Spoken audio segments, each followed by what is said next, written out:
ઓમ નમો ભગવતે વાસુદેવાય. ઓમ નમો ભગવતે વાસુદેવાય. ઓમ નમો ભગવતે વાસુદેવાય. નારાયણં નમસ્કૃત્યં નરં ચૈવ નરોત્તમં દેવીં સરસ્વતીં વ્યાસં તતો જયમુદીરયેત. નષ્ટપ્રાયેષ્વભદ્રેષુ નિત્યં ભાગવત સેવયા ભગવતી ઉત્તમ શ્લોકે ભક્તિર્ભવતિ નૈષ્ઠકી. શૃણ્વતાં સ્વકથા કૃષ્ણઃ પુણ્યશ્રવણકીર્તનઃ હૃદય અંતસ્થોય ભદ્રાણી વિધુનોતિ સુહૃત્સતામ. મુખં કરોતિ વાચાલં પંગું લંઘયતે ગિરિં. યત્કૃપાતમ અહં વંદે શ્રીગુરું દિનતારણં પરમાનંદ માધવં શ્રીકૃષ્ણ ચૈતન્ય ઈશ્વરં. નમઃ ઓમ વિષ્ણુપાદાય કૃષ્ણપૃષ્ઠાય ભૂતલે શ્રીમતે ભક્તિવેદાંત સ્વામીનિતિ નામિને. નમસ્તે સારસ્વતે દેવી ગૌરવાણી પ્રચારિણે નિર્વિશેષ શૂન્યવાદી પાશ્ચાત્ય દેશતારિણે. જય શ્રી કૃષ્ણ ચૈતન્ય પ્રભુ નિત્યાનંદ શ્રી અદ્વૈત ગદાધર શ્રીવાસાદિ ગૌર ભક્તવૃંદ. હરે કૃષ્ણ કૃષ્ણ કૃષ્ણ હરે હરે હરે રામ રામ રામ હરે હરે. હરે કૃષ્ણ. તો આપણે અત્યારે દામોદર અષ્ટકમ ઉપર શ્રવણ કીર્તન કરી છીએ અને ભગવાનની જે અદ્ભુત લીલા છે કાર્તિક મહિનામાં કેટલી રસપ્રદ છે કે અત્યાર સુધી આપણે 4-5 શ્લોક જે જોયા છે એમાં જ આપણને ભગવાનને કઈ રીતે પ્રાપ્ત કરી શકીએ અને ભગવાન કેવા ભક્તોથી જીતાઈ જાય છે એ આપણે અત્યાર સુધી જોયું. તો એનું 5 મિનિટમાં રિકેપ કરીને પછી આજના 6થા શ્લોક ઉપર આપણે 6થા શ્લોકને જોશું કે એમાં સત્યવ્રત મુનિ ભગવાનને શું પ્રાર્થના કરે છે. તો પહેલા શ્લોકમાં આપણે જોયું કે સત્યવ્રત મુનિ છે એને આ દામોદર અષ્ટકમની રચના કરી છે ભગવાનને પ્રાર્થના રૂપે. અને એમાં એ સ્ટાર્ટિંગ પ્રાર્થનાનું શરૂઆત કરે છે નમામી મતલબ કે આપણે જોયું કે પહેલાં તો ભગવાનને પ્રણામ કરે છે અને મંગલાચરણ કરે છે. શું કામે? કારણ કે કોઈ પણ આપણે શુભ કાર્ય કરીએ તો એમાં કોઈ જાતની બાધા આવવાની હોય તો ભગવાનની કૃપાથી ન આવે અને શુભ કાર્ય આપણે કોઈ પણ જાતના વિઘ્ન વગર કરી શકીએ. અને ઈશ્વરમનો આપણે અર્થ જોયો હતો કે સર્વ અવતારી સર્વશક્તિમાન સચ્ચિત અને નિજ પ્રભુ કે personal God. Krishna is personal God, not professional God. તો ભગવાનને વ્યક્તિગત સંબંધ જોઈએ છે આપણી સાથે અને દરેક જીવનો ભગવાન સાથે વ્યક્તિગત સંબંધ છે, રાઈટ? તો વ્યક્તિગત સંબંધ હોય ત્યારે જ એમાં કંઈક આદાન પ્રદાન થાય. પબ્લિક રિલેશન હોય તો એમાં કંઈ વ્યક્તિગત આદાન પ્રદાન પ્રેમનું ન હોય. તો આપણો દરેક વ્યક્તિનો ભગવાન સાથે એક વ્યક્તિગત સંબંધ છે. તો એ આપણે ઈશ્વરમ શબ્દ છે એ ભગવાનને એ રીતે સૂચિત કર્યું છે એના 3 અર્થ પ્રમાણે. અને સચ્ચિદાનંદ રૂપ, તો આવા ભગવાનનું રૂપ હોવું જોઈએ, કંઈક નિરાકાર નથી, નિર્વિશેષ નથી ભગવાન. તો ભગવાન કેવા છે? સત, ચિત અને આનંદ ભગવાનનું રૂપ છે કે ભગવાન શાશ્વત છે, ભગવાનનું ક્યારે મૃત્યુ નથી થતું. ઘણા લોકો આપણે કહેતા હોય કે ભાઈ કૃષ્ણને કર્મ ભોગવવા પડે છે, તો એવું કાંઈ નથી, એ આપણે જોઈએ. અને ભગવાનનું ચિત્ત, ભગવાનને જ્ઞાન લેવા માટે કોઈ વેદ વાંચવાની જરૂર નથી. એકચ્યુઅલી ભગવાન પોતે જ વેદ પ્રગટ કરે છે. બધું જ્ઞાન છે ભગવાનમાંથી પ્રગટ થાય, બરાબર. અને આનંદનું રૂપ છે ભગવાનનું. ભગવાન આનંદ દેવાવાળા છે, આત્મારામ છે. તો ભગવાનને કોઈ પણ જાતના બીજી વસ્તુની જરૂર નથી કે કોઈ વ્યક્તિની કે વસ્તુથી ભગવાનને આનંદ પ્રાપ્ત થાય. ભગવાનનું સ્વરૂપ જ છે આનંદનું. તો એ આ પહેલાં લાઈનમાં ખાલી ખબર પડી આપણને. પણ આવા ભગવાન ક્યાં રહે છે? તો એ કહેવાય છે કે ભગવાન, હા, આવા ભગવાન હોય તો એને કંઈક આભૂષણ પહેર્યા છે, કંઈક વસ્ત્ર પહેર્યા છે, તો એના ઉપલક્ષણમાં એટલે કે એના સૂચિત કરવા માટે અહીંયા કુંડલમ છે. કુંડલમ એટલે કાનમાં જે પહેરે કુંડલ, અને કેવા આકારનું છે? માછલી આકારનું છે. અને આવા ભગવાન ક્યાં રહે છે? ગોકુલમાં રહે છે. શું કરે છે ગોકુલમાં રહીને? ગોકુલનો મિનિંગ આપણે જોયો કે ગોપ હોય, ગોપીઓ હોય, ભગવાનની ગાયો હોય, વાછરડા હોય, અને ભગવાનનો પરિવાર છે આખું. તો ભગવાન એકલા નથી રહેતા. ભગવાન જ્યાં જાય ને એના ભક્તો સાથે જ હોય. તો ભગવાનના ધામમાં ભગવાનના ભક્તો સાથે ભગવાનની નિત્ય લીલા ચાલે છે. એમાં આ એક લીલા છે દામોદર લીલા. અને અત્યારે ક્યાંક ને ક્યાંક આ લીલા ચાલે જ છે. તો આપણે અત્યારે અહીંયા આ લીલાની ચર્ચા કરી છે, તો આપણે એ લીલામાં અત્યારે પ્રવેશ કરી છે. આ ભગવાનની લીલાની દિવ્યતા છે. કોઈ પણ આપણે મટીરિયલ વસ્તુ જોઈએ, મૂવી જોઈએ, તો એમાં એવો અનુભવ નથી થતો. પણ આ એક વસ્તુ એવી છે જેમાં અનુભવ આપણને થાય છે. તો એ ભગવાનની કથાનો સૌથી મોટો ફાયદો એ છે કે આપણે ડાયરેક્ટ ભગવાનના સંપર્કમાં આવી જઈએ. અને આટલે આપણે શાંતિ અનુભવ કરી, આનંદ અનુભવ કરી, કારણ કે એ ભગવાનનું સ્વરૂપ છે. તો ભગવાનના સંપર્કમાં જે આવે એ આનંદમાં આવી જાય. તો ભગવાનની કથા છે એ ભગવાનથી અભિન્ન છે. તો આપણે ડાયરેક્ટ ભગવાનના સંપર્કમાં આવી જઈએ એટલે આપણે ભગવાનથી અભિન્ન થઈ જાય છે. અને ભગવાનના સંપર્કમાં આવવાથી આપણામાં શું, જે આપણું સ્વરૂપ છે સચ્ચિદાનંદ, આપણે ભગવાનના જ અંશ છીએ. તો આપણું સ્વરૂપ છે એ સતચિત અને આનંદ છે. પણ અત્યારે શું છે, ભૌતિક જગતમાં આપણી ચેતના છે એ માયાના 3 ગુણથી ઢકાઈ ગઈ છે, સત્વ, રજસ અને તમસ. તો એના લીધે આપણે આ શરીર, મન અને બુદ્ધિને આપણે એમ સમજી છીએ કે આપણે શરીર છીએ, હું મન છું, હું બુદ્ધિ છું, આની સેવા કરવું એ જ મારું પરમ કર્તવ્ય છે. પણ એવું નથી. આપણે આત્મા છીએ, ભગવાનના અંશ છીએ, અને આપણું સ્વરૂપ છે જીવેર સ્વરૂપ હોય કૃષ્ણ નિત્ય દાસ. તો ભગવાનની નિત્ય સેવા કરવી એ આપણું સ્વરૂપ છે. શરીર, મન અને બુદ્ધિ ભૌતિક વસ્તુ છે, અને આત્મા છે એ આધ્યાત્મિક છે. તો આધ્યાત્મિક આપણે જીવ છીએ, તો આપણને આધ્યાત્મિક વસ્તુઓમાં જ આનંદ મળે.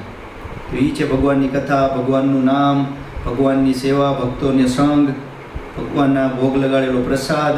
તો આ બધું ગ્રહણ કરવાથી આપણી આત્માનું સ્વરૂપ છે એ પ્રગટ થાય છે. તો ભગવાન ત્યાં શું એક્ટિવિટી કરે છે? તો અત્યારે ભગવાન લીલા કરે છે કે ભાઈ દહીંનું મટકું તોડવા માટે ભગવાન ઉખલ ઉપર ચડ્યા હતા, અને યશોદા મૈયા એને રંગે હાથ પકડી લીધા. તો હવે યશોદા મૈયા સ્ટીક લઈને એની પાછળ દોડે છે એને પકડવા માટે. તો હવે કૃષ્ણ ભગવાને જોઈ લીધું કે યશોદા મૈયા આવી ગયા છે, હવે ભાગવાનું ચાલુ કરી દે છે, દોડવાનું. તો છેલ્લા લાઈનમાં કીધું કે ધાવમાનમ પરામૃષ્ટમ અત્યંત તો ધૃત્ય ગોપ્યા. તો ગોપિયા છે યશોદા મૈયાને લક્ષિત કરે છે કે ગોપી એટલે આપણે જોયું કે બધી ઇન્દ્રિયોથી ભગવાનના લીલા રસનું આસ્વાદન કરે. તો અત્યારે યશોદા મૈયાને એક જ ચિંતા હતી કે જો આ ઉપરથી પડી જશે તો એને લાગી જશે. ઘણા બધા તોફાન કરતા ભગવાન, માટી ખાઈ લેતા. તો આ બધી વસ્તુથી ભગવાનને થતું કે યશોદા મૈયાને ભગવાન પ્રત્યે વાત્સલ્ય ભાવ છે. તો એ વાત્સલ્ય ભાવથી વશ થઈને એવી રીતે ભગવાનની હંમેશા સુરક્ષા, ભગવાનનું કંઈ ઈજા ન પહોંચે, ભગવાનને કંઈ તકલીફ ન પહોંચે. કૃષ્ણને એને તો ખબર નથી કે કૃષ્ણ ભગવાન છે. એટલે ગોપીઓનો પ્રેમ છે ભગવાન પ્રત્યેનો સૌથી શ્રેષ્ઠ માનવામાં આવે છે. અને સૌથી શ્રેષ્ઠ ભક્તિની વિધિ કીધી છે ચૈતન્ય મહાપ્રભુએ કે બધે અંગો, બધી જાતની આધ્યાત્મિક વિધિમાં, ભક્તિમાં સૌથી શ્રેષ્ઠ ભક્તિ છે એ ગોપીઓની છે. કેમ? કારણ કે એને કંઈ લેવા દેવા જ નથી કે કૃષ્ણ ભગવાન હોય કે ન હોય. એને સ્વાભાવિક જ ભગવાન પ્રત્યે એટલો પ્રેમ છે, આકર્ષણ છે. તો એના લીધે હંમેશા 24 કલાક ભગવાનનું સ્મરણ કરતા હોય, ભગવાન વિશે જ વિચારતા હોય, ભગવાનની કઈ રીતે સેવા કરવી. તો આ ભાવ આપણે જોતો હોય તો શું કરવું પડે? જેની પાસે આ ભાવ છે એના સંપર્કમાં આવવું પડે, એની વાણીથી, એની એક્ટિવિટીઝ જાણીને. તો અત્યારે આપણે દામોદર અષ્ટકમ ચર્ચા એટલે કરી છે કે આપણને આવા ભગવાન અને ભક્તોનો સંપર્ક થશે તો આપણી અંદરની જે સૂતેલી ભક્તિ છે એ જાગી જશે. અને એ એકવાર જાગી જાય પછી આપણે આ જગતમાં ન રહીએ, ભગવાનના આધ્યાત્મિક જગતમાં પહોંચી જાય. એટલે અત્યારે જે આપણે આ જન્મ મૃત્યુનું ચક્કર છે એની દવા શું છે? હરિકથા. એ તો જ્યારે મરશું ત્યારની વાત છે, પણ જીવતે જીવતે આપણને મુક્ત કરી શકે એવી હરિકથાની તાકાત છે. તો એટલે હરિકથાનું શ્રવણ ડેઈલી આપણે કરવું જોઈએ. ડેઈલી આ એક ડોઝ હરિકથાનું અને સવારે ભગવાનના નામનું ઉચ્ચારણ, આ બે જો આપણે કરશું તો આપણું જીવન છે એ સુખ, શાંતિ અને સમૃદ્ધિ આપણને અનુભવ થશે. અને કોઈ પણ જાતની તકલીફ આવશે આપણા શુદ્ધિકરણ માટે, આપણા આધ્યાત્મિક જીવનમાં વિકાસ કરવા માટે, તો એ પણ ભગવાન દ્વારા જ મોકલવામાં આવે છે. અને એના લીધે આપણને શું ફાયદો થશે કે આપણી ચેતના છે એ વધુ ઉચ્ચ સ્તરે જશે, ભગવાન પ્રત્યે આપણું સમર્પણ વધશે. જેમ રીતે કુંતી મહારાણી શ્રીમદ ભાગવતમમાં આવે છે કે કુંતી મહારાણીએ ભગવાનને પ્રાર્થના કરી હતી. આપણે જનરલી પ્રાર્થના શું કરી કે ભગવાન આમાંથી બચાવી લેજો અને પૈસાની ક્યારેય કમી ન થાય અને મારું ઘર સરસ રીતે ચાલે, મને કોઈ બીમારી ન આવે. આપણી પ્રાર્થના આવી હોય, બધી ડિમાન્ડ્સવાળી પ્રાર્થના હોય કે જેમાં આપણે ભગવાન પાસે માઇક જ રાખી પણ ભગવાનને કંઈ આપી નહીં, રાઈટ. પણ જે કુંતી મહારાણી હતી એની પ્રાર્થના શું હતી કે કુંતી મહારાણી કહે છે ભગવાનને કે ભગવાન, જ્યારે ભગવાન છે એ યુદ્ધ પૂરું થઈ ગયું મહાભારતનું અને દ્વારકા પાછા જતા હતા, તો કુંતી મહારાણીએ કીધું કે હવે તો અમે સુખ, અમે અત્યાર લગી દુઃખી હતા એટલે અમે તમને યાદ કરી શકતા હતા, હવે તો અમને રાજ્ય મળી ગયું છે, સુખ સંપત્તિ ઐશ્વર્ય છે, તો અમે આમાં લિપ્ત થઈ જશું તો તમને ભૂલી જશું. તો તમે એક આશીર્વાદ આપો કે જેટલા દુઃખ અત્યાર લગી આવ્યા એમને પાછા રિપીટ થાય. આવું દુઃખ માગવાવાળા કુંતી મહારાણી હતા. કેમ? કારણ કે જે દુઃખમાં આપણને ભગવાનનું ઇન્ટેન્સિટી, તીવ્રતાથી સ્મરણ થાય એ સુખમાં ન થઈ શકે. તો સુખમાં જનરલી આપણે એવું સમજીએ કે ભગવાન પાસે રહીને સુખી થવાનો પ્રયાસ કરીએ, પણ આ જગતનું સ્વભાવ ભગવાને ભગવદ્ ગીતામાં કીધો છે દુઃખાલયમ અશાશ્વતમ. કે આ જગતનો સ્વભાવ જ શું છે? દુઃખનું આલય છે. જ્યાં આપણને વિદ્યા મળે એને આપણે કહીએ વિદ્યાલય, ભોજન મળે તો ભોજનાલય, એવી રીતે આપણને દુઃખ મળે છે એટલે આ દુઃખાલય. અને અશાશ્વત છે. કોઈ વ્યક્તિ એમ વિચારે કે વાંધો નહીં, દુઃખ તો છે પણ એડજસ્ટ કરી લેશું, મરવું તો નહીં પડે ને, ગમે એમ કરીને આમાં સર્વાઈવ કરી લેશું. તો ભગવાન કે ના, એ પોસિબલ નથી. તમને મૃત્યુ આવશે તો આ પરમનન્ટ જગ્યાએ નથી રહેવા માટે. તો આવી જગ્યા આપણા માટે સ્વાભાવિક નથી. પ્રભુપાદજી કહેતા કે એના ગુરુ મહારાજ કહેતા કે this world is not a good place for of gentleman. કે આ જેન્ટલમેન જે લોકો હોય એના માટે આ સારું સ્થળ નથી રહેવા માટે. ભૌતિક જગત, જે પરમહંસો છે, જેને ભગવાનની લીલામાં, ભગવાનના નામમાં, ભગવાનની કથામાં રુચિ હોય, એ લોકો માટે છે આધ્યાત્મિક જગત, ભગવાનના ભક્તોનો સંગ. તો એ આપણે ભગવાનને પ્રાર્થના કરવી જોઈએ કે ગમે એ પરિસ્થિતિમાં અમને તમારું સ્મરણ રહે અને આવી લીલા અમે સતત ભક્તોના મુખેથી સાંભળી શકી અને તમારી સેવામાં, ભક્તિમય સેવામાં લાગેલા રહે એવી દરેક ક્ષણે અમે તમારી ભક્તિમય સેવા કરી શકી, ભક્તોના સંગમાં, ભક્તોની ગાઈડન્સમાં, એવી કૃપા કરો. તો આ પહેલો શ્લોક હતો. પછી આપણે બીજા શ્લોકમાં જોયું કે હવે ભગવાન પકડાઈ ગયા છે તો એણે રોવાનું ચાલુ કરી દીધું. કારણ કે રોવે તો કંઈક યશોદા મૈયા ડિસ્કાઉન્ટ મળી જાય પનિશમેન્ટમાં. પણ એ રોતા હતા કઈ રીતે? બાળ લીલા કરે છે એટલે બે હાથથી આંખને મસલ કરીને રોતા હતા, કે બહુ હિપકા ભરીને રોતા હતા. મુહુ શ્વાસ કંપ. તો બહુ જોરથી રોતા તો શું થતું હતું? ગળાની ભગવાનની 3 રેખા છે એ કંપાયમાન થતી હતી, રાઈટ. અને ભગવાનના ગળામાં જે બધા આભૂષણ હતા એ વાઇબ્રેટ થતા હતા, કારણ કે ભગવાન હિપકા ભરીને રોતા હતા. અને આવા ભગવાનને શેનાથી બાંધવામાં આવે છે? દામ ઉદરમ. તો ભગવાનના પેટે રસ્સી બાંધીને ભક્તિ દ્વારા બાંધવામાં આવે છે. આ એક બહુ નોટ કરવા જેવો પોઈન્ટ હતો કે આપણે ભગવાનને બાંધવા હોય તો કોઈ ધ્યાન કરે, ધ્યાનની શક્તિથી, ધ્યાનના બળથી, તપના બળથી, ઉપવાસના બળથી, જ્ઞાનના બળથી કોઈ આપણે ભગવાનને પ્રાપ્ત ન કરી શકીએ. ભગવાન કહે મારા જે ઐશ્વર્ય જ્ઞાનવાન ભક્તો છે એના દ્વારા જ હું બંધાવું છું. જે મારા બીજા લોકો છે કે જે ધ્યાન યોગની વિધિ કરે, અષ્ટાંગ યોગની વિધિ કરે, જ્ઞાન યોગ, ઘણા બધા શાસ્ત્ર વાંચી લેશે, પુરાણ વાંચી લેશે, 18 પુરાણ, 108 ઉપનિષદ, 4 વેદ, આ બધું વાંચી લઈએ, પણ કૃષ્ણ ભક્તિ ન કરે તો એને ભગવાનની પ્રાપ્તિ ન થાય. કારણ કે આ બધાનો સાર શું છે?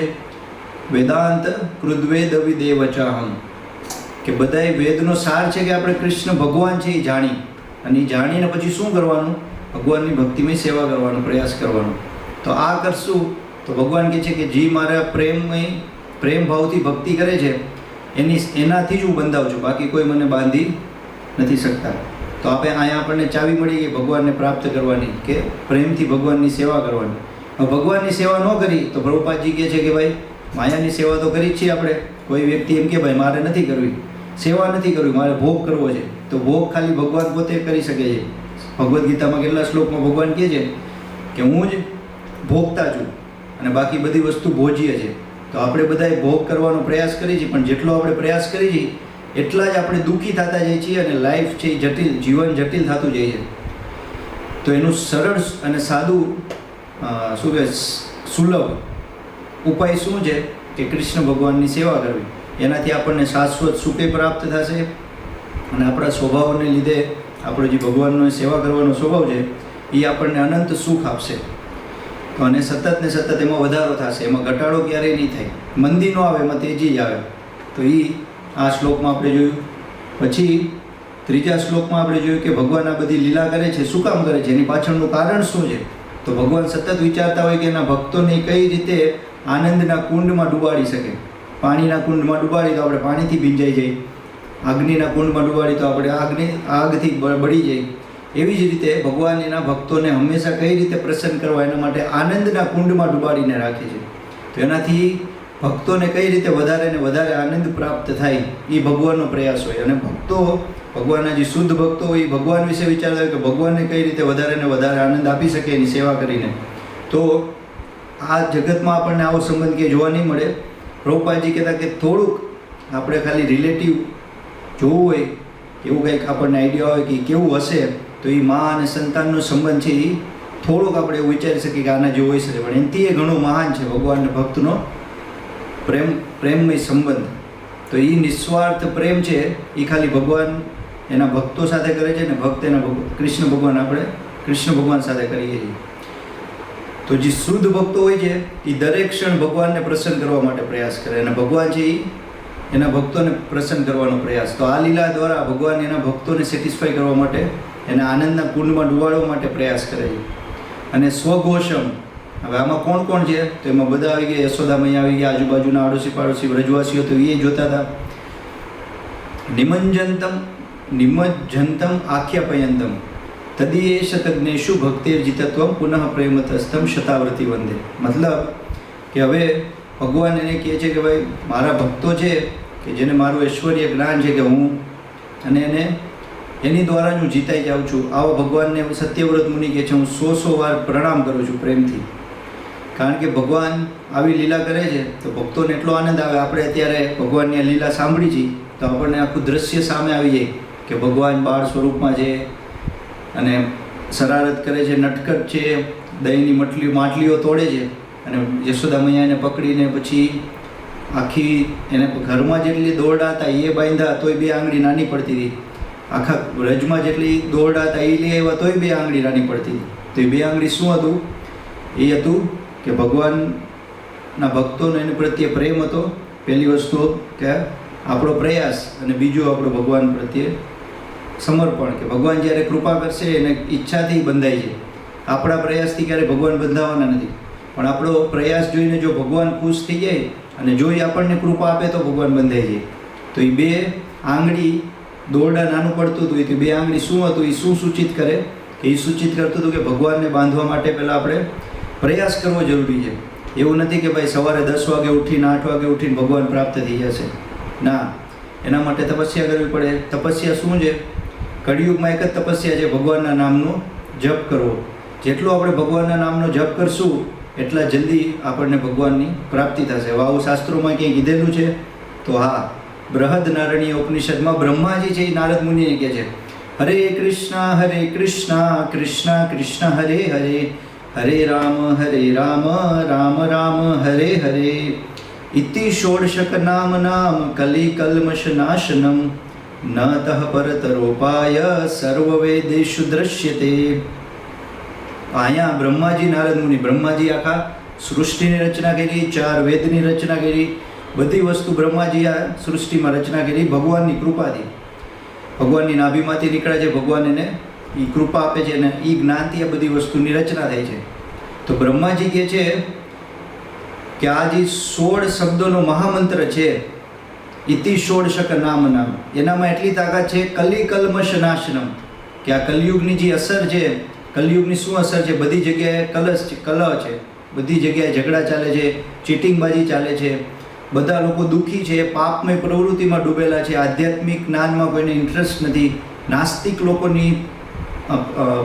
પ્રવૃત્તિ લોકોની વધતી જાય છે, ભગવાનમાં શ્રદ્ધા ઘટતી જાય છે, શારીરિક બીમારી વધતી જાય છે, જે પ્રકૃતિની તકલીફો છે એ વધતી જાય છે, બીમારી વધતી જાય છે.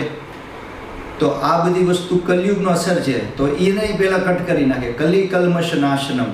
તો આ છે એ વેક્સિન છે આપણા માટે કળિયુગમાં. જો કોઈ એમ પૂછે કે ભાઈ આપણે જીવનમાં સુખી થવું હોય તો શું કરવાનું, તો બ્રહ્માજી કહે છે આવડી આ વસ્તુ કે આ 16 શબ્દનું મહામંત્રનું જે ઉચ્ચારણ કરે, ઇતિ ષોડશક નામ નામ કલી કલ્મશ નાશનમ ન તહ પરતર ઉપાય. તો કોઈ વ્યક્તિ એમ કે આ તો બરોબર, ચાલો આ ન કરવું હોય તો બીજો કઈ ઉપાય છે કળિયુગમાં? તો બ્રહ્માજીએ એ ક્લિયર કરી દીધું કે એના સિવાય બીજો કઈ ઉપાય નથી. કારણ કે એના સિવાય બીજા જે ઉપાય છે આપણે કરી નથી શકવાના. ધ્યાન યોગ કરવા માટે જંગલમાં જવું પડે, એનું પ્રોપર લેવલ સેટ કરવું પડે, પવિત્ર સ્થળે બેસવું પડે, વાઘનું ચામડું નીચે પાથરવું પડે, કેટલી બધી વિધિ છે. અને એના માટે કેટલો બધો આપણે ઇન્દ્રિય સંયમ કરવો પડે, કેટલા નિયમનું પાલન કરવું પડે, કેટલા વર્ષો સુધી તપસ્યા કરવી પડે. તો એમાં કંઈ ગેરંટી નથી કે ભગવાનનો સાક્ષાત્કાર થશે ને થશે. કારણ કે એમાં એક એક વસ્તુ પરફેક્ટ થવી જોઈએ. જીરે કે ભૂલ થાય તો એમાં રિઝલ્ટ ન આવે. અને ભગવાન સતયુગમાં ધ્યાન યોગથી મળતા, ત્રેતાયુગમાં યજ્ઞ દ્વારા મળતા. તો યજ્ઞ કરવા માટે બ્રાહ્મણ ક્યાં લેવા જવાના? બ્રાહ્મણે ફાંકી ગઈ છે, ચા નશો કરે છે, બધું કરે છે, તો એનું કંઈ મંત્રનો પાવર ન હોય. અને બ્રાહ્મણ છે કર્મથી હોવા જોઈએ, જન્મથી કોઈ બ્રાહ્મણ નથી. જન્મથી બધાય ક્ષુદ્ર જ છે. ભગવાન કહે છે કે મેં 4 વર્ણની જે ગુણ કર્મ વિભાગસઃ, ભગવદ્ ગીતામાં ભગવાન કહે છે. તો 4 વર્ણ જે ભગવાને રચના કરી છે એ ગુણ અને કર્મ પ્રમાણે કરી છે. તો એ ક્ષત્રિય બ્રાહ્મણ સ્વભાવના લોકો એનું શું હોય, એનું જીવન તપસ્વી હોય, શુદ્ધ હોય, પ્રામાણિક હોય. આ બધી વસ્તુથી વિરુદ્ધ છે અત્યારે બ્રાહ્મણની કમ્યુનિટીમાં, જે જન્મથી માને છે, કર્મથી નહીં. તો બ્રાહ્મણ છે એ કર્મથી, બ્રાહ્મણ ગોતવાય મુશ્કેલ છે.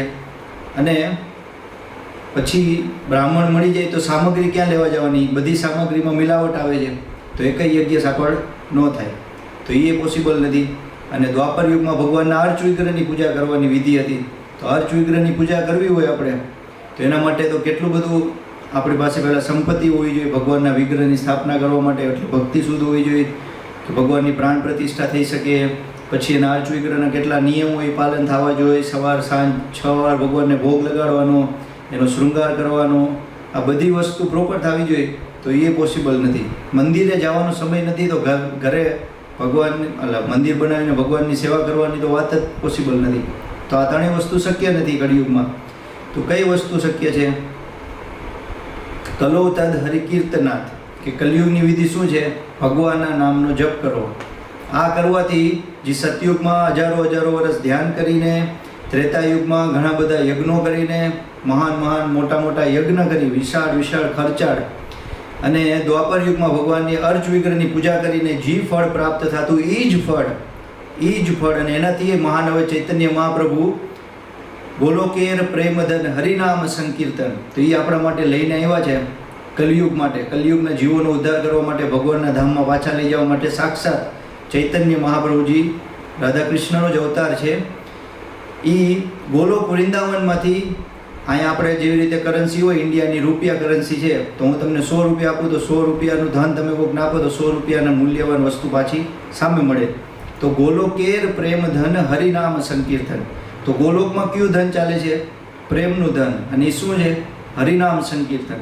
તો જેટલો આપણે હરિનામ જપ કરશું એટલો આપણને સામે પ્રેમ મળશે ભગવાનનો. અને એનાથી શું થશે?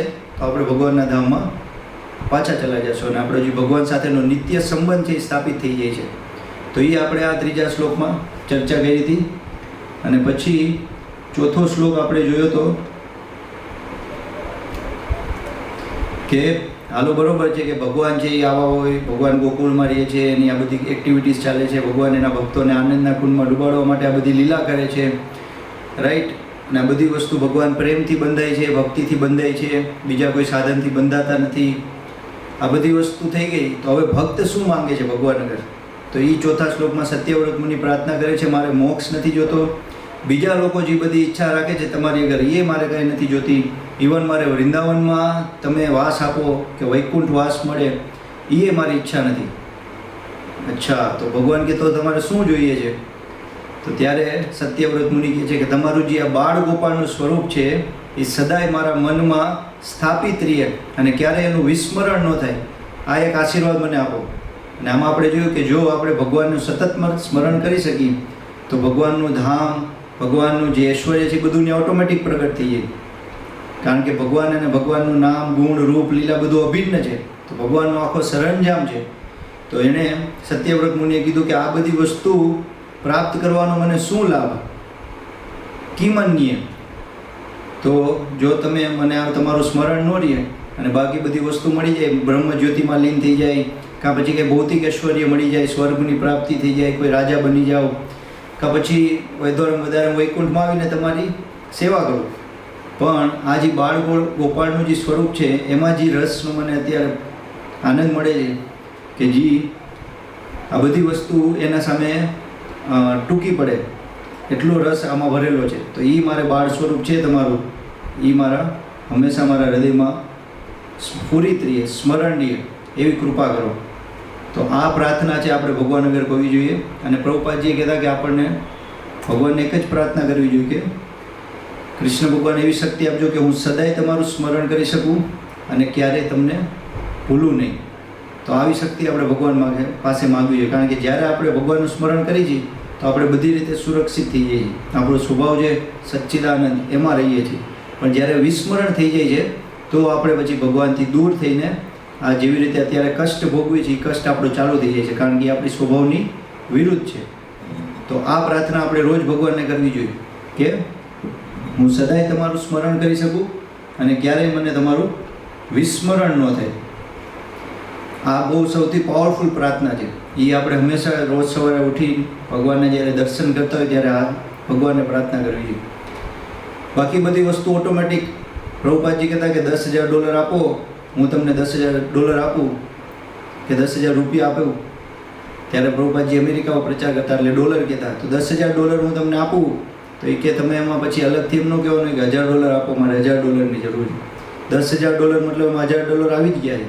તો એમ જ્યારે આપણે ભગવાનની પ્રાપ્તિ થાય તો પછી બીજી બધી વસ્તુ ઓટોમેટિક આવી જાય. એમાં આપણે ઉદાહરણ લીધું હતું મુકેશ અંબાણીના ઘરનું એન્ટિલા, આપણને સમજાય એના માટે કે કોઈ વ્યક્તિ એન્ટિલામાં નોકરી કરતો હોય, કોઈ સેવા, કોઈ કુકિંગ કરતું હોય, કોઈ ક્લિનિંગ કરતું હોય, ગમે કંઈક ને કંઈક સેવા હશે, ડ્રાઈવર હોય, તો જે ફેસિલિટી આ બિલ્ડિંગમાં જેટલી ફેસિલિટી છે એ મુકેશ અંબાણીને મળે એ જ ફેસિલિટી એને મળે છે. તો એને એટલો બધો પરિશ્રમ કે એવું બધું પૈસા ખર્ચવાની જરૂર નથી. એને ખાલી શું કર્યું કે જે માલિક છે એની સેવા કરી. તો એવી જ રીતે કૃષ્ણ માલિક છે, એકનાથ છે, જગત એકનાથ, જગન્નાથ. તો એ માલિકની આપણે સેવા કરી તો ભગવાન પાસે જે છે એ બધું આપણને ઐશ્વર્ય ઓટોમેટિક જ મળે છે, બધું સુખ આપણને ઓટોમેટિક જ મળે છે. તો બુદ્ધિમાન વ્યક્તિ હોય શું કરશે કે જ્યાં એને સુખ મળતું હોય ત્યાં એ વધારે ઇન્વેસ્ટ કરશે, રાઈટ? તો આપણી પાસે મનુષ્ય અવતાર છે, ભગવાને વિકસિત ચેતના આપી છે, બુદ્ધિ આપી છે, ફેસિલિટી આપી છે, ભક્તોનો સંગ આપ્યો છે. તો આ બધી વસ્તુ આપણે એનો લાભ લેવો જોઈએ. મંદિરો આપ્યા છે, પ્રભુપાદે દરેક સિટીમાં અત્યારે ઇસ્કોનનું મંદિર છે અને દરેક જગ્યાએ ભગવાનની કથા. ઇસ્કોનના મંદિરમાં સવારે 8થી 9 ભાગવતમની કથા થાય, સાંજે 8થી 9 ભગવદ્ ગીતાની કથા થાય, દિવસમાં કીર્તન થાય, પુસ્તક વિતરણ થાય, કેટલું બધું સેવા, ખીચડી પ્રસાદ વિતરણ છે, ખીચડી ફેમસ છે ઇસ્કોનની. તમે જોઈ એટલી સંગ તમને ભગવાને આ ઇસ્કોનના રૂપમાં ભગવાન પ્રભુપાદજી કહેતા કે કૃષ્ણ ભગવાને અવતાર લીધો છે. તો તમે જ્યારે આજુબાજુના કોઈ ઇસ્કોન મંદિરમાં જાઓ તો ત્યાં પ્રસાદ લ્યો, ત્યાંની કથા સાંભળો, ભક્તોનો સંગ કરો, ભક્તોને સવાલ જવાબ કરો. તો એનાથી શું થશે? આપણી આધ્યાત્મિક જીવનમાં પ્રગતિ થશે. અને એનાથી શું ફાયદો થશે કે આપણે જલ્દીથી જલ્દી પાછા ભગવાનના ધામમાં જઈને ભગવાનની નિત્ય સેવામાં લાગી જશું. અને આ જે જન્મ મૃત્યુનું ચક્ર છે કે અનાદિકાળથી આપણને યાદ નથી કેટલો સમય થઈ ગયો અહીંયા, અને આપણે ભગવાનને ભૂલીને સતત દુઃખ અનુભવ કરી છે. તો એ આપણને ભગવાનમાંથી ભગવાનની ભક્તિ કરવાથી પરમનન્ટ સોલ્યુશન મળી જાય છે. અત્યારે આપણે ટેમ્પરરી સોલ્યુશનમાં લાગ્યા છીએ. આપણે પ્લાનિંગ કેવું કરી છે, 21 વર્ષ લગી ભણી લઈશ, 25 વર્ષ લગી ભણી લઈશ, આટલી નોકરી કરી લઈશ, પછી આટલી નોકરી કરી લઈશ, આટલું બેંક બેલેન્સ, કે આ બિઝનેસ કરી લઈશ, આટલી પ્રોપર્ટી બનાવી લઈશ, પરિવાર બનાવી લઈશ, છોકરાનું એજ્યુકેશન, એને પરણાવવા, તે ત્યાં તો મૃત્યુ આવી જાય. તો શરીરને સાચવવા અને શરીરને સંબંધિત જેટલી આપણી વસ્તુઓ છે, સગા સંબંધી છે, એ બધાને સેટિસ્ફાય કરવામાં આત્માનું કલ્યાણ જે કરવાનું હોય તો રહી ગયું. મેઇન બિઝનેસ તો બાકી જ રહી ગયું. પ્રભુપાદજી કહેતા, the only business in the human form of life is to realize God. કે મનુષ્ય શરીરમાં આપણો એક જ વ્યવસાય છે, એક જ લક્ષ્ય છે, એક જ હેતુ છે કે ભગવાનને સમજવા અને ભગવાન સાથે જે આપણો નિત્ય સંબંધ છે એને પુનઃ સ્થાપિત કરીને શાશ્વત રીતે ભગવાનની સેવામાં લાગી જવું. પણ એ કર્યા સિવાય જો આપણે માયાની સેવા કર્યા રાખશું તો માયાનો તો સ્વભાવ જ છે. માયા કોણ છે? દુર્ગાદેવી. દુર્ગાદેવીના હાથમાં શું છે? ત્રિશુલ. ત્રિશુલ મતલબ 3 તાપ, આદિ દૈવિક, આદિ ભૌતિક, આધ્યાત્મિક, 3 ગુણ, રજસ, સત્વ અને તમસ. 3 ગુણ અને 3 તાપથી સતત આપણને પનિશ કરતા જ રહે છે, સજા મળતી જ રહે છે. તો ઘણાને આ સજામાં મજા આવતી હોય તો એ રીઢા ગુનેગાર કહેવાય. તો એના માટે કંઈક હાઈ લેવલનું ટ્રીટમેન્ટ થશે ત્યારે એ લોકો સુધરશે. તો હવે આપણે વિચારવાનું છે કે હું કેટલો સમય લઈશ એ વસ્તુ રિયલાઇઝ કરવામાં કે કૃષ્ણ ભક્તિ સિવાય મને બીજે ક્યાંય સુખ મળવાનું જ નથી. કૃષ્ણ ભક્તિ કર્યા વિના હું જેટલી એક્ટિવિટી કરીશ એ મારા દુઃખનું જ કારણ બનશે. એમાં સુખ સંભવ જ નથી. એ તમે આજુબાજુમાં આપણે જોઈ શકીએ છીએ.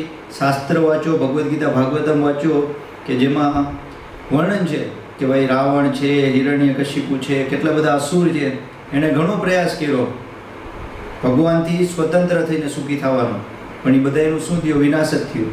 અને ભક્તોના ઉદાહરણ છે, પ્રહલાદ મહારાજ છે, ધ્રુવ મહારાજ છે, વાલ્મીકી છે, કેટલા બધા ઉદાહરણ છે ભક્તોના. પરીક્ષિત મહારાજ છે, અર્જુન છે, કુંતી મહારાણી છે, 5 પાંડવ છે. તો બીજા કેટલા બધા કેરેક્ટર્સ છે ભાગવતમમાં કે જેમાં આપણને ખબર પડે કે એ લોકો ખાલી ભગવાનની ભક્તિ કરીને સંપૂર્ણ રીતે આનંદમાં રહેતા. તો આ સિક્રેટ છે કે જે કૃષ્ણ ભક્તિ કરશે, કૃષ્ણદાસ સદા બિંદાસ અને માયાદાસ સદા ઉદાસ. તો આપણે સદા ઉદાસ રહેતા હોય તો સમજી જવાનું કે આપણે કૃષ્ણની સેવા નથી કરતા, અને જો આપણે સદા બિંદાસ રહેતા હોય તો સમજવાનું કે આપણે કૃષ્ણની સેવા કરી છે અને કૃષ્ણ આપણને આનંદ આપે છે. તો ચોઈસ ઇઝ અવર્સ કે ભાઈ માયાનો દાસ બનીને સદા ઉદાસ રહેવું છે કે કૃષ્ણનો દાસ બનીને સદા બિંદાસ રહેવું છે. તો જેની જેવી ઈચ્છા, ભગવાન કે તથાસ્તુ. ભગવાન તો બધી ઈચ્છામાં તથાસ્તુ જ કહે છે. હવે આપણે ઈચ્છા કરવાની છે.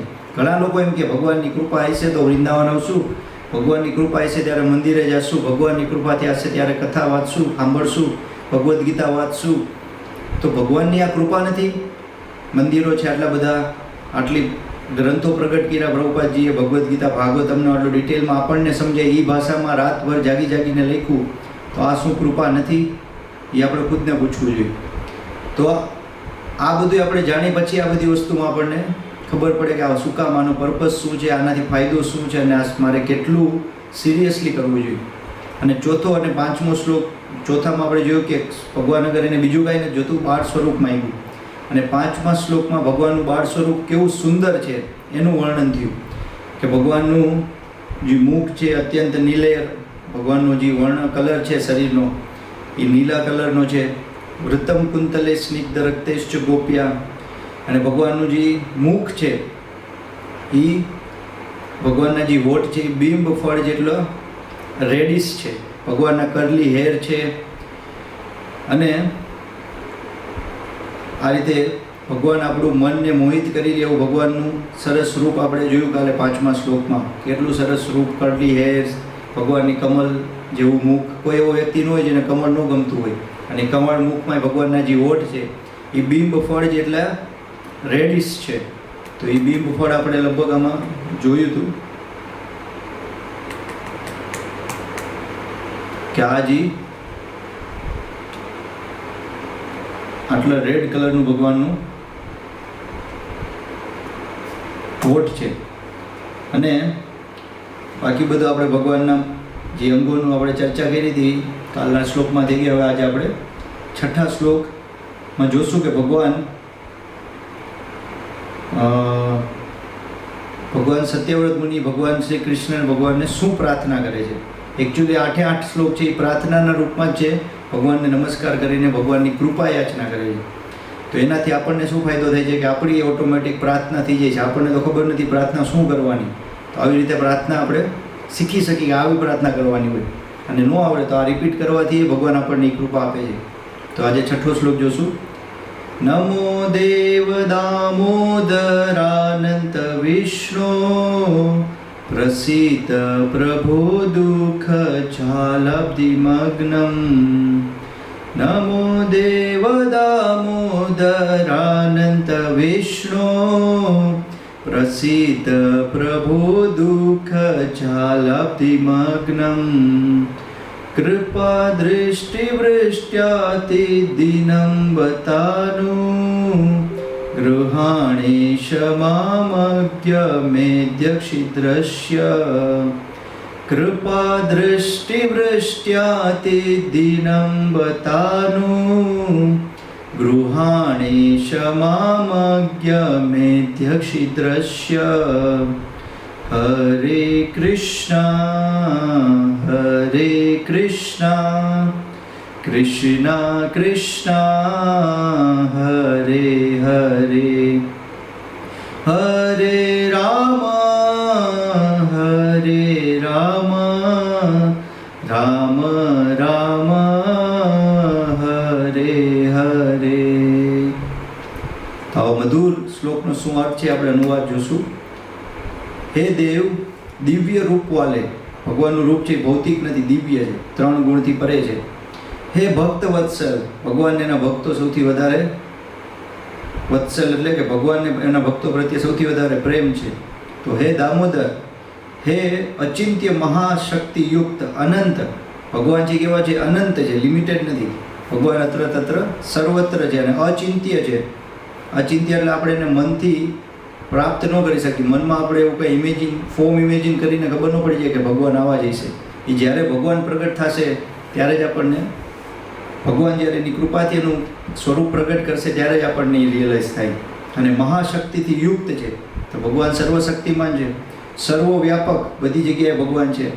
હે મેરે ઈશ્વર પ્રભુ, હે પરમ સ્વતંત્ર ઈશ, मुझ पर प्रसन्न होवे, मैं संसार दुख समूह रूप समुद्र में डूबा जा रहा हूँ, अतएव आप अपनी कृपा दृष्टि रूप अमृत की वर्षा कर मुझ अत्यंत दीनहीन अज्ञ शरणागत जन पर अनुग्रह कीजिए एवं मुझे साक्षात रूप से दर्शन दीजिए. तो અહીંયા કૃપા યાચના કરે છે સત્યવ્રત મુનિ ભગવાનને. પહેલાં તો એને ભગવાનના સ્તુતિ કર્યું, ભગવાનના જે ગુણ છે, ભગવાનનું જે રૂપ છે, ભગવાનનું જે ભાવ છે, તત્વ છે, એ બધું પ્રકાશિત કર્યું. તો આવી રીતે આપણે સ્તુતિ કરવી જોઈએ કે જેનાથી આપણું મન શુદ્ધ થાય. અને મન જ્યારે આપણે ભગવાનની સ્તુતિ કરતા હોય તો સૌથી પહેલો ગુણ આપણામાં શું આવે કે આપણું હૃદય શુદ્ધ થઈ જાય. તો ભગવાનની કૃપા પ્રાપ્ત કરવા માટે જે આપણી પાસે પાત્રતા હોવી જોઈએ, જે લાયકાત હોવી જોઈએ, એ આપણામાં આવી જાય. એટલે સ્તુતિનું બહુ મહત્ત્વ છે. તમે કોઈ પણ સ્તુતિ જોશો ભગવાન વિશે પ્રાર્થના કરતા હોય તો એમાં સૌથી પહેલાં શું કરે? ભગવાનના જે રૂપ છે, ભગવાનના જે ગુણ છે એનું વર્ણન હોય. આમાં કેમ ભગવાનનું દિવ્ય રૂપ કીધું છે, ભગવાનનો સ્વભાવ છે, એના ભક્તો પ્રત્યે સ્વાભાવિક પ્રેમ છે, ભગવાનનું તત્વ કીધું છે કે અચિંત્ય છે, મહાશક્તિથી યુક્ત છે, અનંત છે, સર્વવ્યાપક છે. તો આવા ભગવાનને આપણે એડ્રેસ કર્યું. પહેલાં આપણે હું કહી દઉં કે ભાઈ અહીંયા XYZ વ્યક્તિ હોય અને હું એમ કહું કે એનું નામ લઈને હું વાત ન કરું, પણ એકદમ વાત કર્યા રાખું તો એને એટલો ઇન્ટરેસ્ટ ન આવે. પણ આપણે કોઈ વ્યક્તિનું નામ લઈએ, જેમ કે મારું નામ હિરેન છે ને એમાંથી કોઈ કહે હિરેન આમ કર, હિરેન તેમ કર, હિરેન કર્યા રાખે, તો એનાથી શું થશે કે હું એ વ્યક્તિ પ્રત્યે વધારે અટેન્શન આપીશ. તો આ સ્વાભાવિક આપણામાં લક્ષણ ક્યાંથી આવે? કારણ કે એ ભગવાનમાંય છે. તો આપણે ભગવાનનું અટેન્શન જોતું હોય તો સ્તુતિ કરી તો શું થાય? ભગવાનની કૃપા દ્રષ્ટિ આપણી ઉપર આવશે તો એનાથી શું ફાયદો થશે? જો ભગવાન આપણાથી પ્રસન્ન થઈ જશે, સત્યવ્રત મુનિ કહે છે મારા ઉપર તમે પ્રસન્ન થાઓ. શું કામે? કારણ કે આ સંસાર રૂપી જે દુઃખનો સાગર છે એમાં હું સતત ને સતત ડૂબતો જાઉં છું. તો પ્રકૃતિના 3 ગુણ ડૂબાડે છે, 3 તાપ છે, આ બધું વસ્તુ એના લીધે હું સતત અહીંયા કષ્ટ અનુભવ કરું છું. તો તમારી આ કૃપા દ્રષ્ટિની જે અમૃત છે એની મારી ઉપર વર્ષા કરશો તો મારા જેવો દીનહીન, એકચ્યુઅલી આપણે અત્યારે કેવા છીએ? અનાથ છીએ. અનાથ વ્યક્તિ કેવો હોય? દીન અને હીન હોય, ગરીબ હોય, ખાવાના ઠેકાણા ન હોય, કોઈ એને ભાવ ન દેતું હોય, બધા વ્યક્તિ એને તડછોડતા હોય, બધી જગ્યાએ એનું અપમાન થતું હોય, એની કોઈ આશ્રય ન હોય, એને ક્યાં રહેવું, ક્યાં સૂવું, શું ખાવા મળશે, એક વસ્તુ નિશ્ચિત ન હોય. પણ જેના નાથ હોય, અનાથ છોકરા હોય તો એ રેલવે સ્ટેશને સૂઈ જશે, જી કામ મળી કરી લેવાનું, જી ખાવા મળી ખાઈ લેવાનું. પણ જે ઘરમાં રહેતો હોય, માતા પિતાની શરણમાં હોય, એને બધી વસ્તુ કાંઈ પણ જાતની મહેનત કરાવી ના મળે. ખાલી એને શું કર્યું છે? માતા પિતાની શરણમાં રહ્યો છે. તો એમાં આપણે ભગવાનની શરણ સ્વીકાર કરશું તો આપણને શું ફાયદો મળશે? કે જે ભગવાન પાસે બધી ફેસિલિટી છે, ભગવાન પાસે જે સુખ છે, એ સેમ સુખ આપણને મળે છે. તો સત્યવ્રત મુનિ અહીંયા પ્રાર્થના કરે છે ભગવાનને કે હવે તમે મારી ઉપર કૃપા કરો અને મારા જેવા દિનહીન વ્યક્તિને તમારી શરણ આપો અને તમારા સાક્ષાત દર્શન થાય એવી કૃપા કરો. જ્યાં લગી ભગવાન કૃપા ન કરે ત્યાં લગી આપણે ભગવાનના દર્શન શું, ભગવાનની કથામાં ઇન્ટરેસ્ટ ન આવી શકે, ભગવાનના નામમાં ઇન્ટરેસ્ટ ન આવી શકે, ભગવાનનું નામ આપણે લઈ ન શકીએ, ભગવાનના કથામાં આવી ન શકીએ. કેટલા બધા એવા કારણ આવી જશે કે તમે એમ વિચારશો કે આજે રહેવા દો ને ભાઈ, રોજ એક જ વસ્તુ છે ને, કૃષ્ણ ભગવાન છે, હું કૃષ્ણનો અંશ છું, કૃષ્ણની મારી સેવા કરવી મારો સ્વભાવ છે, આ બધું સાંભળી લીધું છે, આઈ નો. પણ એવું નથી. જેટલી વાર આપણે સાંભળી, આપણી ચેતના શુદ્ધ થતા દરેક વસ્તુ, દરેક જ્યારે આપણે હરિકથા સાંભળી તો દરેક વાર એમ જ લાગે કે આ પહેલી વાર સાંભળી. જેમ કે મહાભારત છે, આપણે રામાયણ છે, સિરિયલ જોતા હોય તો એ એપિસોડ એક ને એક એપિસોડ ગમે એટલી વાર જોઈ થાકતા નથી. કેમ? કારણ કે લીલા શાશ્વત છે. ભૌતિક જગતમાં કેવું હોય, એક મૂવી બન્યું પછી તમે 2-3 વાર જુઓ તો રસ ઉડી જાય. વધારે કોઈ એવું બધું હોય તો 1 મહિનો જોઈ લે. આજીવન કોઈ ન કરી શકે. અને એવું તો ક્યારેય ન થાય. પહેલી વાર જે મજા આવી બીજી વારમાં આવે, બીજી વારમાં આવી ત્રીજી વારમાં આવે. પહેલી વારમાં જે મજા આવી હતી એનાથી વધારે મજા આવતી રહી એવું ન થાય. મજા એ ઘટતી જાય અને છેલ્લે પૂરી થઈ જાય. પણ હરિકથામાં ઉલટું છે. તમે પહેલી વાર સાંભળો તો ઓછી મજા આવે, બીજી વાર સાંભળો તો ચેતના શુદ્ધ થઈ ગઈ છે, 3 ગુણથી આપણે થોડા પ્રભાવ ઓછો થઈ ગયો છે, તો આપણું આત્માનું સ્વરૂપ છે એ પ્રગટ થતું હોય, તો એના લીધે આપણનો ટેસ્ટ વધતો જાય અને એના લીધે આપણને આનંદનો અનુભવ થાય. પછી ત્રીજી વાર સાંભળી, ચોથી વાર, 5મી વાર, 10મી વાર જ્યારે સાંભળશું ત્યારે તો તમને એમ જ લાગશે કે આના જેવું અમૃત બીજું કંઈ છે જ નહીં, આ જ કરવા જેવું છે. અને વ્યવહારિક આપણે જોઈએ તો ભગવદ્ ગીતા આપણે એકવાર વાંચી હોય ત્યારે આપણને કાંઈ પલ્લે ન પડે. મને તો નહોતું પડતું. પછી બીજી વાર વાંચી, ત્રીજી વાર વાંચી, ચોથી વાર વાંચી તો એમાંથી અમૃત નીકળવાનું ચાલુ થાય. કેમ? કારણ કે અમૃત જ છે, પણ આપણે શું છે, કમળો થઈ ગયો છે. તો અમૃત, કમળાની દવા શેરડી છે, પણ શેરડી કડવી લાગે કારણ કે કમળો થયો. પણ એ શેરડી ખાતા રહેશું, ચબાવતા રહેશું, ચાવતા રહેશું તો એક દિવસ એ રસ શેરડી છે એ કમળો શોષી લેશે. અને જ્યારે આપણે કમળાના રોગમાંથી મુક્ત થઈ જાય તો પછી શેરડીનો જે વાસ્તવિક મીઠો રસ છે આપણે પ્રાપ્ત કરી શકીએ. તો હરિકથા છે એ શેરડી રૂપી દવા છે. અત્યારે આપણને સાંભળવામાં ઘણીવાર મહારાજ કહેતા, પરમ પૂજ્ય મહાવિષ્ણુ ગોસ્વામી મહારાજ કે કાનના કીડા મરી જાય. હરિકથા સાંભળવા આવી તો આપણા કાનના કીડા મરી જાય, એમ થાય બસ હવે પૂરી થાય તો સારી વાત છે. એ સ્ટાર્ટિંગનું સ્ટેજ છે, એમાં કાંઈ નથી, બધાને એમ જ હોય. પણ ધીરે ધીરે આપણે સંકલ્પ રાખવાનો કે ભાઈ મારે આત્મ સાક્ષાત્કાર કરવો છે, ભગવાનનો સાક્ષાત્કાર કરવો છે, તો આ દવા છે મારા માટે હરિકથા. અત્યારે એકચ્યુઅલીમાં અમૃત છે પણ અત્યારે દવા જેવું કડવું લાગે છે. તો દવા ચાલુ રાખીશ તો આ બીમારી જેમ ઓછી થતી જશે એમ એનો ટેસ્ટ વધતો જશે. તો હરિકથા સાંભળવું એ જ એની દવા છે. કોઈ એમ કે ભાઈ મને લેક્ચરમાં બહુ કંટાળો આવે છે, મારે શું કરવું જોઈએ? વધારે લેક્ચર સાંભળવો જોઈએ, વધારે સેવા કરવી જોઈએ, વધારે નામ જપ કરવો જોઈએ, ભક્તોના સંગમાં રહીને ભક્તિ કરવી જોઈએ. તો એનાથી આપણને ટેસ્ટ પ્રાપ્ત થઈ છે. તો હવે શ્રીલ સનાતન ગોસ્વામી પ્રભુપાદની दिग्दर्शिनी टीका है, एनो આપણે भाव अनुवाद જોશું. इस प्रकार स्तुति के प्रभाव से जो उनमें तत्क्षण एक विशेष प्रेम उत्पन्न हुआ, उसके कारण साक्षात दर्शन की इच्छा करने वाले सत्यव्रत मुनि दर्शन के विषय में नाम संकीर्तन को ही परम साधन मानते हुए कातरता पूर्वक दर्शन की प्रार्थना कर रहे हैं. नमः इत्यादि. इस श्लोक में तुभ्यम पद का अध्याहार अन्य स्थान से उस शब्द का आकर्षण करना चाहिए, क्योंकि भय गौरव आदि के कारण अथवा प्रेम विकलता के कारण यहाँ इसका साक्षात प्रयोग नहीं हुआ है. अर्थात यद्यपि इसका यहाँ प्रयोग नहीं हुआ फिर भी इसको समझना होगा. तो અહીંયા કહે છે કે આ સ્તુતિનો પ્રભાવથી શું થશે આપણામાં કે ભગવાન પ્રત્યે એક વિશેષ પ્રેમ ઉત્પન્ન થશે અને એના લીધે આપણને ભગવાનના દર્શન કરવાની ઈચ્છા થાય. આપણે ઘણીવાર કોઈનું બહુ ગ્લોરિફિકેશન સાંભળી કે આ વ્યક્તિ જીવનમાં અચીવ કર્યું છે, આટલો ફેમસ છે, આ તે આપણને એમ થાય કે એના દર્શન થઈ જાય તો મજા આવી જાય. એટલે લોકો જો તમે ભીડ લાગી જાય, ક્રિકેટર્સ, સેલિબ્રિટીઝ કોઈ સિટીમાં આવ્યું હોય તો લોકો રોડ ઉપર ઊભા રહીને કાંઈ એના ઘર પાસે બહાર ઊભા રહીને એના દર્શન કરવા ઊભા રહીએ. આ તો ભૌતિક જગતમાં જે તુચ્છ જીવ છે એનું આ. તો સાક્ષાત ભગવાનના દર્શન કરવા માટે આપણી પાસે કેટલી લાલસા હોવી જોઈએ. તો એ લાલસા ક્યાંથી આવશે? આવી બધી સ્તુતિ સાંભળીને. અને આ જ પરમ સાધન છે એમ કીધું છે, નામ સંકીર્તન.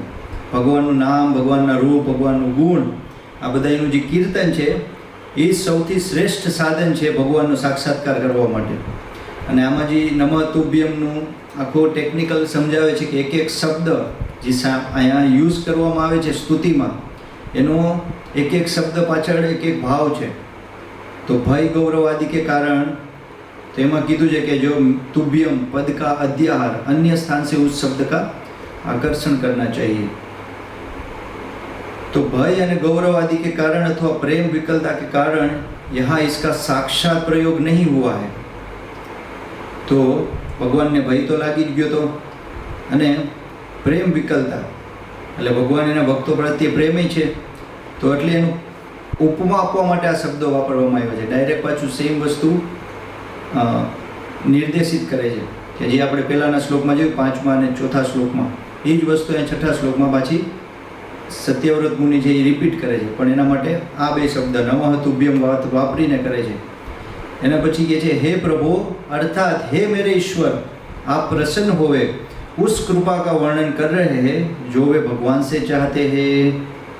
તો હવે અહીંયા આપણે હું કહું એક વ્યક્તિનું નામ લઈને કહું કે હે મયંક પ્રભુ, તો મયંક પ્રભુ છે તો એ ડાયરેક્ટ એનું નામ લઈ તો એનું અટેન્શન આવી જાય. પણ હું એમ કહું પ્રભુ તો બધા સામું જોશે. પણ એનું નામ આપણે જોડી દઈએ તો શું થશે? એ વ્યક્તિ જ આપણી સામે જોડે. ગમે એટલી ભીડ હોય, તમે વ્યક્તિનું નામ લઈને બોલશો એટલે એનું અટેન્શન આવે ને આવે જ. તો એવી જ રીતે સત્યવ્રત મુનિ છે એ ભગવાનને કહે છે કે હે ઈશ્વર, તો તમે મારા ઉપર પ્રસન્ન થાઓ. એટલે ભગવાન ડાયરેક્ટ જોવે કે આ મારી પાસે જ માગે છે, કોઈ દેવી દેવતા પાસે નહીં કે બીજો કોઈ વ્યક્તિ પાસે નહીં, ડાયરેક્ટ મારી પાસે. તો ઉસ કૃપા કા વર્ણન કર રહે જો વે ભગવાન સે ચાહતે હૈ. તો એટલે અહીંયા હે પ્રભુ શબ્દ વાપર્યો છે.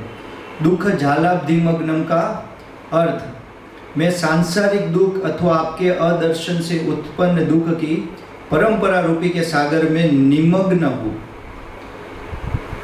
તો ભગવાનનું આપણે સતત સ્મરણ નથી કરી શકતા, દર્શન નથી કરતા, અને આ સંસારની વાતોમાં, સંસારના વિષયોમાં આપણે ખોવાઈ જાય છે, લિપ્ત થઈ જાય છે. તો એના લીધે આપણને શું પ્રાપ્ત થાય છે? દુઃખ પ્રાપ્ત થાય છે. કારણ કે એનો સ્વભાવ છે, આગનો સ્વભાવ છે, બાળવું, જગતનો સ્વભાવ છે, દુઃખ આપવું, દુઃખાલયમ. તો એના લીધે બધો પ્રોબ્લેમ ઊભો થાય છે. અતેવ અતિહીન અર્થાત પરમાર્થ હું. એટલે ભગવાનને કહે છે કે હું તો એટલો પતિત છું કે મને અહીંયા આટલો કષ્ટ મળે છે તો હું અહીંયા જ પડ્યો રહું છું. તો તમે કૃપા કરો કે હું આમાંથી બહાર નીકળી શકું, દુઃખના સાંસારિક દુઃખમાંથી હું બહાર નીકળી શકું અને તમારું દર્શન પ્રાપ્ત થાય. અથવા ભક્તો की सहायता रूप साधनादि से रहित परम अकिंचन हूँ. તો ભક્તોની સહાયતા સાધનાદિ સે રહિત, તો ભગવાનના ભક્તોનો આપણને સંગ ન થાય ત્યાં લગી આપણને આ હરિકથામાં મજા ન આવે, ઈચ્છા એ ન થાય, સાંભળવા ન મળતું હોય. ભક્તોના સંગમાં આવી પછી જ આપણી ભક્તિ ચાલુ થાય એકચ્યુઅલીમાં. ત્યાં લગી આપણી સુકૃતિ વધતી રહે. તમે મંદિરમાં જઈને દાન કરો, પ્રસાદ ખાઓ, ત્યાંથી પુસ્તકો લઈને વાંચો, આ બધી વસ્તુ શું છે? બીજ છે. પણ એને પોષણ ક્યારે મળશે, એનો વિકાસ ક્યારે થશે? જ્યારે આપણે ભક્તોના સંપર્કમાં આવશું, ભક્તોના સંગમાં રહીને ભક્તિ કરશું, ત્યારે આ ભક્તિલતા બીજ છે. ગુરુ કૃષ્ણ પ્રસાદે પાય ભક્તિલતા બીજ. તો ગુરુ અને કૃષ્ણ આ બેની કૃપા હોય ત્યારે આપણને ભક્તિનું બીજ મળે. અને ભક્તોના સંગમાં રહીને આપણે ભક્તિ કરી ત્યારે બીજ છે એ ધીરે ધીરે વટ વૃક્ષમાં પરિવર્તન, એનો વિકાસ થાય અને પછી એમાં ફળ આવવાનું ચાલુ થાય. તો અહીંયા કહે છે કે મારી પાસે તો ભક્તોનો સંગય નથી, કાંઈ સાધનય નથી. તો એની નમ્રતા દેખાડે છે. જે શુદ્ધ ભક્ત હોય એ સૌથી વધારે નમ્ર હોય. તમારે જાણવું હોય કે આમાં શુદ્ધ ભક્તો કોણ છે, તો જે જેન્યુઅનલી નમ્ર, દેખાડવાવાળી નમ્રતા નહીં કે ભાઈ હું બહુ પતિત છું, આ છું, તે છું. પણ તમે એને સામે કહી દો ભાઈ તારી અંદર ગુસ્સો બહુ ભરેલો છે, તું કામી વ્યક્તિ છો, તો સીધો એને ગુસ્સો આવી જાય. એવા ભક્તની વાત નથી, એવો સ્ટેજમાં વાત નથી થતી. જે શુદ્ધ ભક્ત છે અને જેન્યુઅનલી હમ્બલ હોય એને હંમેશા એમ જ લાગે કે મારાથી વધારે પતિત, મારાથી વધારે પાપી આ સંસારમાં કોઈ નથી. આ એને વિશ્વાસ હોય કહેવા ખાતર નહીં, બોલવા ખાતર નહીં, એ અનુભવ એને હોય કે ભાઈ મારે આ એ અનુભવ જ છે, એ કંઈ દેખાડો નથી કરતા, એનો નેચર છે, સ્વભાવ છે શુદ્ધ ભક્તોનો. તો જ્યારે આપણી અંદર આ ભાવ આવે ત્યારે સમજવાનું થોડીક આપણી ભક્તિમાં પ્રગતિ થાય છે ગુરુ અને ભક્તોની કૃપાથી. જો આપણી અંદર આ ભાવ ન આવતો હોય અને આપણી અંદર એ ભાવ હોય કે હું જ સૌથી વધારે શુદ્ધ ભક્ત છું, સવારે સૌથી ક્યારે મારી મંગળા આરતી મિસ નથી થતી, સવારે 4 વાગે ઉઠી જાઉં છું, 10 વર્ષથી માળા કરું છું, ગુરુ ધારણ કરી લીધા છે, મારી દીક્ષા થઈ ગઈ છે અને આટલા બધા શાસ્ત્ર મને આટલા શ્લોક યાદ છે, કંઠસ્થ છે, મંદિરમાં આટલા ટાઈમથી સેવા કરું છું અને આટલી મોટી મોટી મેં સેવા કરેલી છે, આટલું દાન લઈ આવ્યો છું અને ઘણી બધી પુસ્તકો બાંટી દીધી છે અને ઘણી પ્રવચન કરી દીધા છે અને ઘણા ફોલોઅર્સ બનાવી લીધા છે અને આ બધો ભાવ હોય તો એ ભક્તિ નથી. ભક્તિનો ખાલી એક જ ભાવ હોય કે કૃષ્ણને પ્રસન્ન કરવા અને ગુરુને પ્રસન્ન કરવા. બાકી બધી વસ્તુ જે છે એ ટેમ્પરરી છે. ભક્તિ એટલે શું? ગુરુ અને કૃષ્ણ પ્રસન્ન થઈ જાય, એ જ આપણો ઇન્ટેન્શન હોય દરેક એક્ટિવિટી પાછળ. કોઈ પણ ક્રિયા કરતા હોય જો એમાં આપણો ભાવ એ નથી કે ગુરુ અને કૃષ્ણ પ્રસન્ન થાય તો પછી એની જેટલો આનંદ આપણને આવવો જોઈએ મળશે નહીં. પણ આપણો જો ખાલી એટલો જ ભાવ હોય કે આ પ્રયાસ કરું છું, જપ કરું છું, સવારે ઉઠીને વહેલે ઉઠવાનો પ્રયાસ કરું છું, સ્નાન કરીને જપ કરવાનો પ્રયાસ કરું છું, મંદિરે જઈને ભગવાનના દર્શન કરીને ભક્તોના સંઘમાં સેવા કરવાનો પ્રયાસ કરું છું, શાસ્ત્રોનું અધ્યયન કરીને સમજવાનો પ્રયાસ કરું છું, ભગવાનને ભોગ લગાડેલો પ્રસાદ જ ગ્રહણ કરું છું, ભગવાનની કથાનું નિયમિત રૂપે શ્રવણ કરું છું. તો આ બધી વસ્તુ આપણે ભગવાનની પ્રસન્નતા માટે અને પોતાના શુદ્ધિકરણ માટે કરીએ. જ્યાં લગી ચિત્ત શુદ્ધ નહીં થાય, કૃષ્ણ પ્રેમ નિત્ય સિદ્ધ કૃષ્ણ પ્રેમ સાધ્ય કબુ નહીં, શ્રવણ આદિ શુદ્ધ ચિત્તે કરબી ઉદય. તો જ્યારે આપણે ચિત્ત છે, આપણી કોન્શિયસનેસ છે એ શુદ્ધ થશે, ચેતના શુદ્ધ થશે. કઈ રીતે થશે? શ્રવણ આદિ. તો શ્રવણ અને બીજી જે નવધા ભક્તિની વિધિ છે એના દ્વારા આપણું ચિત્ત શુદ્ધ થાય અને ત્યારે આપણી અંદર જે નિત્ય સિદ્ધ કૃષ્ણ પ્રેમ, આપણે કૃષ્ણ પ્રેમ માર્કેટમાં નથી લેવા જવાનો કે કાંઈ કોઈ બહારથી આપણને આપવાનું નથી, આપણા હૃદયમાં સનાતન રૂપે છે જ. પણ એ ક્યારે એનો ઉદય થશે? અત્યારે સુસુપ્ત અવસ્થામાં છે. અત્યારે હું આ માઇકને આમ ઢાંકી દઉં તો અવાજ પ્રોપર નહીં આવે અને હું ગમે એટલું બોલીશ તમને કાંઈ નહીં સમજાય. પણ હવે હું માઇકનું કવર કાઢી નાખું તો માઇકનું કવરિંગ કર્યા પહેલાં જે અવાજનો પ્રોબ્લેમ હતો એ હવે નથી. હું વ્યક્તિ એ જ હતો, બોલતો તો એ જ, પણ કવરિંગ આવી ગયો એટલે એની ઇફેક્ટ ઓછી થઈ ગઈ. એમ ભક્તિ કરતા હોય આપણે તો ધીરે ધીરે આપણી ચેતની ઉપર જે આ 3 મૂળના કવર છે એ લેયર્સ છે એ નીકળતા જાય. તમો ગુણ ઓછો થઈ જાય, ધીરે ધીરે તમો ગુણ નીકળી જાય, રજોગુણ શુદ્ધ થઈ જાય, સત્વગુણ શુદ્ધ, અને પછી આપણે વિશુદ્ધ સત્વમાં એટલે કે દિવ્ય સ્તરે પહોંચી જઈએ. પણ એના માટે ટાઈમ લાગે, એના માટે આપણે પ્રેક્ટિસ કરવી પડે. ટાઈમ કેટલો લાગશે? એકવાર પ્રભુપાદજીને પૂછ્યું હતું કે પ્રભુપાદજી, કૃષ્ણ ભગવાનને આપણે સમર્પિત થવું હોય, કૃષ્ણ ભગવાન કહે છે સર્વ ધર્માન પરિત્યજ્ય મામ એકમ શરણમ વ્રજ. તો ભગવાનને એક જ આપણે અનન્ય શરણ પ્રાપ્ત કરવી હોય તો કેટલો સમય લાગે? પ્રભુપાદજી કીધું 1 મિનિટ, ઓન ધ સ્પોટ થઈ શકે. પણ સરેન્ડર આપણે શરણાગત થવા રેડી જ નથી. જેને શરણાગત થવું છે તો એ નામ જપ ધ્યાનથી કરશે, જેટલા શાસ્ત્રોમાં નિયમ કીધા છે એ બધા ફોલો કરશે, ભક્તોના સંગ આદરપૂર્વક કરશે, કોઈ પ્રત્યે અપરાધ નહીં કરે, કોઈને દુઃખ નહીં પહોંચાડે, પોતાનો વ્યવહાર છે એ બહુ સરસ રીતે કરશે. તો એનો મતલબ શું છે કે એને ભગવાનની ભક્તિમાં સિન્સિયરલી અને સિરિયસલી પ્રગતિ કરવી છે. તો એ ભક્તનું લક્ષણ હોય. બાકી કોઈ એમ કહે કે ના ના ભગવાન આપણે કૃષ્ણ તો દિલમાં રહીએ છીએ, એવું નથી કે આખો દી માળા ઘેરા રાખો તો જ એ ભક્તિ કહેવાય. અમે અમારો બધી જવાબદારી નિભાવતા કરી છે, એ ભક્તિ જ છે.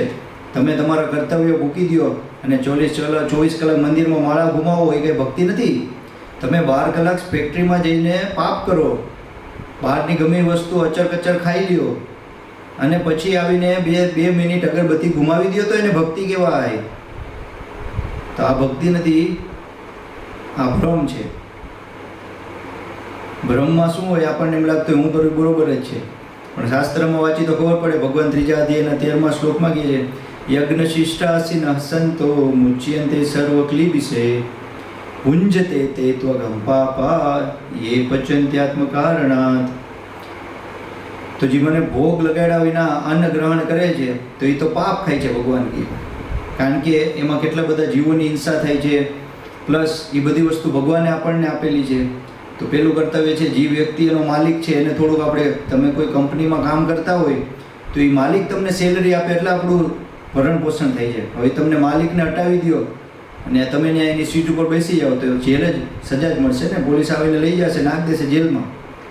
એમ ભગવાને બધી વસ્તુ આપી છે, અગ્નિ, હવા, જળ, પાણી, આ જળ, અન્ન, બધી વસ્તુ ભગવાન આપે છે. તો એ આપણે ભગવાનને ભૂલીને એમ સમજી કે આ બધી વસ્તુ મારી છે તો પછી સજા તો મળશે જ, કારણ કે એ તો ચોરી છે. તો ચોરી કરી તો એની કંઈક સજા હોય, તો એ સજા આપણે જોઈએ જ છીએ, જન્મ, મૃત્યુ, જરા, વ્યાધિ, આ 4 દુઃખ દોષાનું દર્શનમ ભગવદ્ ગીતામાં ભગવાન કહે છે.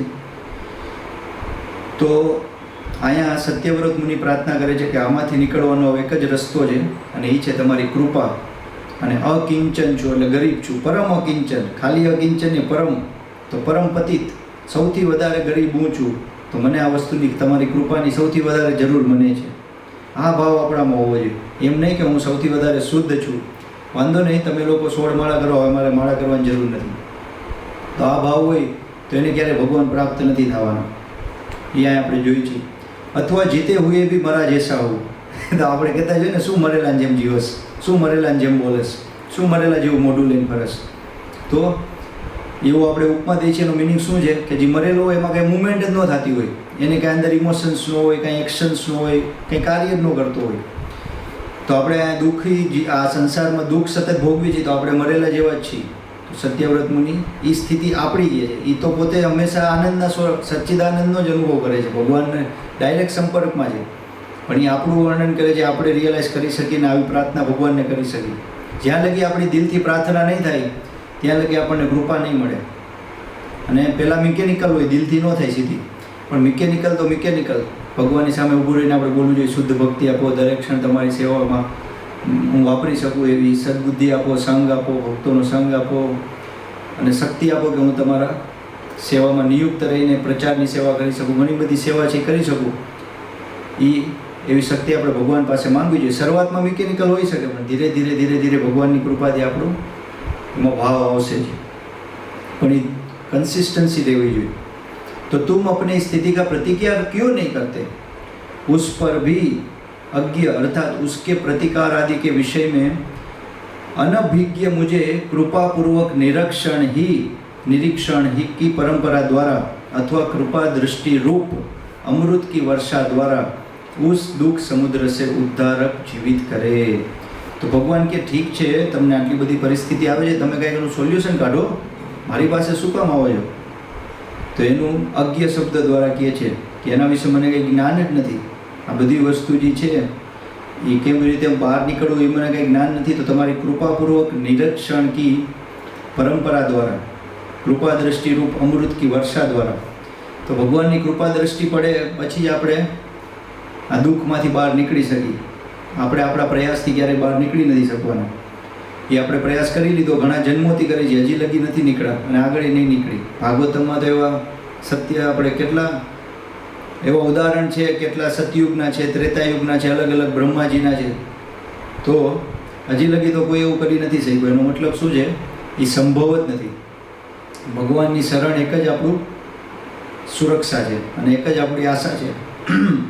इस कृपा को और भी प्रकट रूप से कह रहे हैं, अक्षी दृश्य यदि आप मेरे नेत्रों के समक्ष प्रकट हो जाइए. इस प्रकार प्रार्थना के क्रम से याचना की गई, क्योंकि श्री कृष्ण की परम दुर्लभता के कारण सहसा प्रारंभ में ही उसका निर्देश अनुचित है. अंतर्दर्शन से साक्षात दर्शन की महिमा श्री भगवत पार्षदों द्वारा तर्क सहित कही गई है, जिसे श्री भागवत अमृत के उत्तरखंड से विशेष रूप में लेना चाहिए. उन्होंने पहले साक्षात दर्शन नहीं मांगा, क्योंकि यह अत्यंत दुर्लभ है और हृदय के अंतर्दर्शन से श्रेष्ठ है. अंतर्दर्शन એટલે પરમાત્મા સ્વરૂપમાં ભગવાનના દર્શન કરવા, એના કરતાં ભગવાનનું ભગવાનના આપણે પરમાત્મા સ્વરૂપમાં દર્શન કરીએ તો નારાયણ રૂપ દેખાય, ચતુર્ભુજ. પણ આપણું જે ભગવાનનું બાળ ગોપાલનું સ્વરૂપ છે, ભગવાનનું જે ઓરિજિનલ કૃષ્ણનું સ્વરૂપ છે, ગોલોક વૃંદાવનનું, એ તો ભગવાન એના પ્રેમી ભક્તો સામે જ પ્રગટ કરે છે. તો એ ડાયરેક્ટ પહેલાં નથી, हाई लेवल नहीं मांगी लेता, इसलिए पहले अंतर दर्शन मांगा और अब साक्षात दर्शन मांग रहे हैं. अब भगवान को जिन विभिन्न प्रकारों के नामों से वे संबोधित कर रहे हैं, उसके कारण को कहा जा रहा है. હવે એને જે આ શ્લોકમાં દેવ, દામોદર આ બધા શબ્દ છે, હવે એનું વર્ણન કરે છે સનાતન ગોસ્વામીજી सत्यव्रत मुनि आ प्रार्थना ऊपर. हे देव अर्थात हे दिव्य रूप, यह भगवान को देखने की इच्छा का कारण है.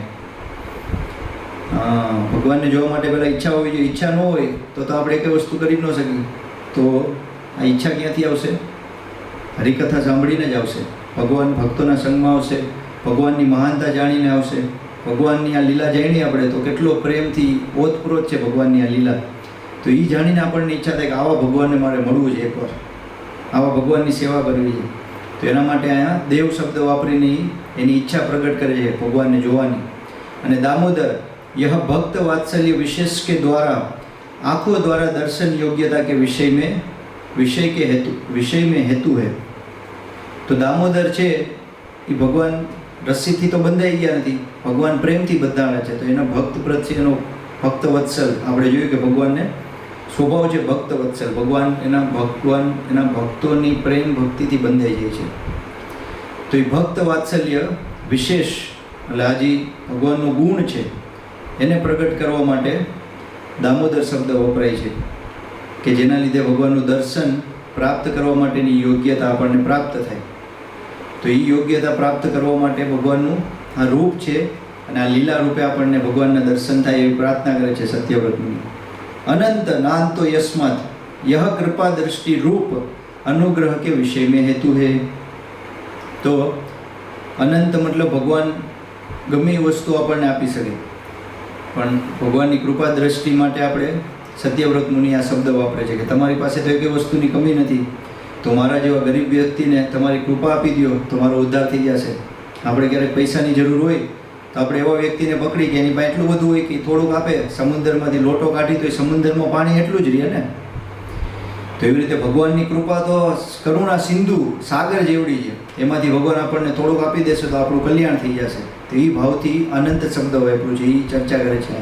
પ્રભો અર્થાત હે અચિંત્ય अनंत अद्भुत महाशक्ति युक्त यह इंद्रिय द्वारा अग्राह्य वस्तु की भी आँख द्वारा देखे जाने की संभावना के विषय में हेतु है.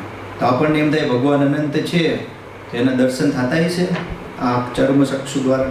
तो चर्म चक्षुथी तो न थाय, भगवान आपणे दिव्य दृष्टि आपे पछी आपणे भगवाननुं जे अचिंत्य छे के जेनुं मनथी बुद्धिथी आपणे क्यारे कल्पना करी नथी शकवाना અને અદ્ભુત મહાશક્તિ ભગવાનમાં એટલી શક્તિ છે. આપણે જોયું કે ભગવાનની કાંતિ છે એ ખાલી બ્રહ્મ જ્યોતિ છે. ભગવાનના શરીરમાંથી જે કાંતિ પ્રકાશ નીકળે છે એ બ્રહ્મ જ્યોતિ છે. અને ભગવાનના અંગૂઠામાંથી જે પ્રકાશ નીકળે છે કરોડો કરોડો સૂર્ય એની આગળ અંજાઈ જાય એટલો પ્રકાશ એમાંથી નીકળે ને એમાંથી આ બધા સૂર્ય ચાલે છે. તો આ ભાગવતમમાં વર્ણન છે, બ્રહ્મ સંહિતામાં વર્ણન છે બ્રહ્માજીની સ્તુતિમાં. તો આવા ભગવાનના દર્શન શું આપણે કરી શકશું? તો એ સંભાવના માટે આ શબ્દ વાપર્યો છે કે પ્રભુ આ સંભવ છે, જો તમે કૃપા કરશો તો સંભવ છે. ભગવાન આપણને કૃપા દ્રષ્ટિ આપશે તો આપણે ભગવાનના દર્શન કરી શકશું. આવો ભગવાન ઈશ અર્થાત હે પરમ स्वतंत्र यह अयोग्य के प्रति भी वैश्य अनुग्रह करने में किसी की अपेक्षा न रखने के विषय में हेतु है. तो હવે ભગવાન પરમ સ્વતંત્ર है, પરમ સ્વતંત્ર છે, અયોગ્ય કે પ્રતિ ભી વૈશા અનુગ્રહ કરને में. એટલે એવું નથી કે ભગવાન એવું જોવે કે ભાઈ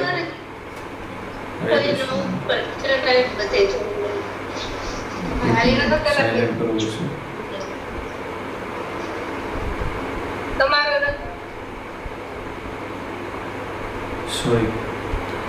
તો અહીંયા ઈશ્વર શબ્દ છે એ ભગવાનનો એ ગુણ દેખાડે છે કે ભગવાન પરમ સ્વતંત્ર છે. એવું નથી કે આપણી પાસે આટલું બેંક બેલેન્સ હોય, આપણે ભગવાનને આટલું દાન કર્યું હોય, આપણામાં આટલા ગુણ હોય તો જ આપણને ભગવાનની કૃપા પ્રાપ્ત થાય.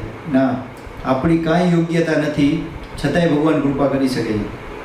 કારણ કે ભગવાન એક વસ્તુમાં બાધ્ય નથી. ભગવાન પરમ સ્વતંત્ર છે. એને કોઈ તમે એવી કન્ડિશન ન આપી શકો કે ભગવાન, એટલે આપણે શું કહીએ અકારણ કૃપા. અકારણ કૃપાનું મિનિંગ જ શું થાય કે એની પાછળ કંઈ કારણ ન હોય. હવે એ કઈ રીતે સમજવાનું? તો જેવી રીતે આપણા માતા પિતા હોય એ આપણા ગુણ અવગુણ જોવે કે ભાઈ મયંક પ્રભુ છે એ બહુ સદગુણી સ્વભાવના છે, એના આજ્ઞાકારી છે, સવારે બધું વ્યવસ્થિત રીતે કરે, ડિસિપ્લિનમાં છે, અને જેટલું કહે એટલું ફોલો કરે તો જ એને ખાવાનું આપે. જો એ ન કરે, અવગુણ હોય, માની લ્યો કે આળસુ હોય, માતા પિતાનું જરાય માને નહીં અને ઉપરથી એની યારે બાજે તો એને ખાવાનું ન આપે. ના, એના ગુણ હોય કે અવગુણ હોય એના કંઈ લેવા દેવા નથી. એને પ્રેમ છે, આપણા માતા પિતાનો આપણે પ્રત્યે પ્રેમ હોય એટલે એ આપણને સહજ બધું પૂરું પાડે અને સહજ રૂપે આપણને પ્રેમ કરતા હોય. એની પાછળની કંઈ કન્ડિશન ન હોય, એને આપણે શું કહીએ? Unconditional love. તો એવી જ રીતે ભગવાનની અનકન્ડિશનલ મર્સી, અકારણ કૃપા, તો એ આપણને એ સૂચિત કરે છે. એટલે આ શબ્દ વાપર્યો છે ઈશ. और भी विष्णु अर्थात है सर्वव्यापक अथवा हे वृंदावन के निकुंज गह्वर आदि में प्रवेशशील, यह भी आंखों से दृश्य होने में दूर से आगमन में जो श्रम होता है. हिंदी थोड़ुंक डिफिकल्ट है, ध्यान थी सांभळવું પડશે. तो विष्णु शब्दનો अर्थ શું કીધો છે કે હે સર્વવ્યાપક. તો ભગવાન છે એ બધી જગ્યાએ છે. અત્યારે પણ એવું નથી કે મંદિરે જાય તો જ ખાલી ભગવાન વિગ્રહમાં છે. ત્યાં તો છે જ. પ્રભુપાદજી કહેતા તો બધે છે, મતલબ વિગ્રહમાંય છે. કોઈ એમ ન કહી શકે ભગવાન બધે છે પણ એના વિગ્રહ, આ જે મૂર્તિ તો ન કહેવાય, વિગ્રહ કહેવાય. મૂર્તિ શું હોય? સ્ટેચ્યુ ઇંગ્લિશમાં આપણે કહીએ તો એ સ્ટેચ્યુ નથી, ડેઇટીસ છે, વિગ્રહ છે. એમાં ભગવાનની પ્રાણ પ્રતિષ્ઠા થઈ, સાક્ષાત ભગવાન છે. તો ન્યાય ભગવાન છે અને ભગવાન આપણી ઘરે છે. ફોટોના રૂપમાં ભગવાન હોઈ શકે, નામના રૂપમાં ભગવાન આવી શકે. તો આ ભગવાનની સર્વશક્તિ છે, સર્વશક્તિમાન છે ભગવાન. કે આપણે નરસિંહ અવતાર ભગવાને લીધો પ્રહલાદ મહારાજ હાટુ, તો એમાં અડધું સિંહનું સ્વરૂપ ને અડધું મનુષ્યનું સ્વરૂપ ધારણ કર્યું. તો એવું નથી કે ભગવાન છે હંમેશા અલગ અલગ, ભગવાન એક જ રૂપમાં આવી શકે મનુષ્યના રૂપમાં, એવું નથી. ભગવાન ગમે એ રૂપમાં આવી શકે અને ગમે ત્યાં આવી શકે. એમાં નથી ગર્ભમાં જઈને જ એનું પ્રગટ થાય. એ તો થાંભલામાંથી નીકળ્યા હતા. એવી રીતે આપણે 10 અવતાર જોઈએ છીએ તો એ બધા માછલીનો અવતાર છે, ભૂંડનો અવતાર છે. તો ભગવાન એ શરીરમાં લીલા કરી છે. તો ભગવાન પરમ સ્વતંત્ર છે, ગમે ત્યાં ગમે એ જગ્યાએ પ્રગટ થઈ શકે. તો એ આપણી માટે સૌથી મોટો ફાયદો છે. તો અત્યારે આપણે કથા સાંભળી છીએ તો ભગવાન આપણે ભગવાનના ડાયરેક્ટ સંપર્કમાં છીએ. કારણ કે આ કથા છે એ કોણ છે? રાધા રાણીનું સ્વરૂપ છે. તો રાધા રાણીની કૃપાથી આપણે શું થાય? કૃષ્ણ ભક્તિ મળે. કૃષ્ણ ભક્તિ કરવાથી શું થશે? આપણું જે સ્વરૂપ છે એ પ્રગટ થઈ જશે.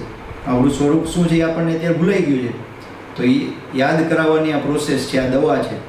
તો એ આ સતત આપણે આ દવા લેતા રહેશું તો અહીં વર્ણન થાય છે કે ભગવાનનું આ જે સતચિત આનંદ રૂપ છે અને આવા જે ભગવાન છે સર્વ આકર્ષક, સર્વમોહક, પરમ સ્વતંત્ર, એવા ભગવાનના દર્શન આપણે થઈ જશે.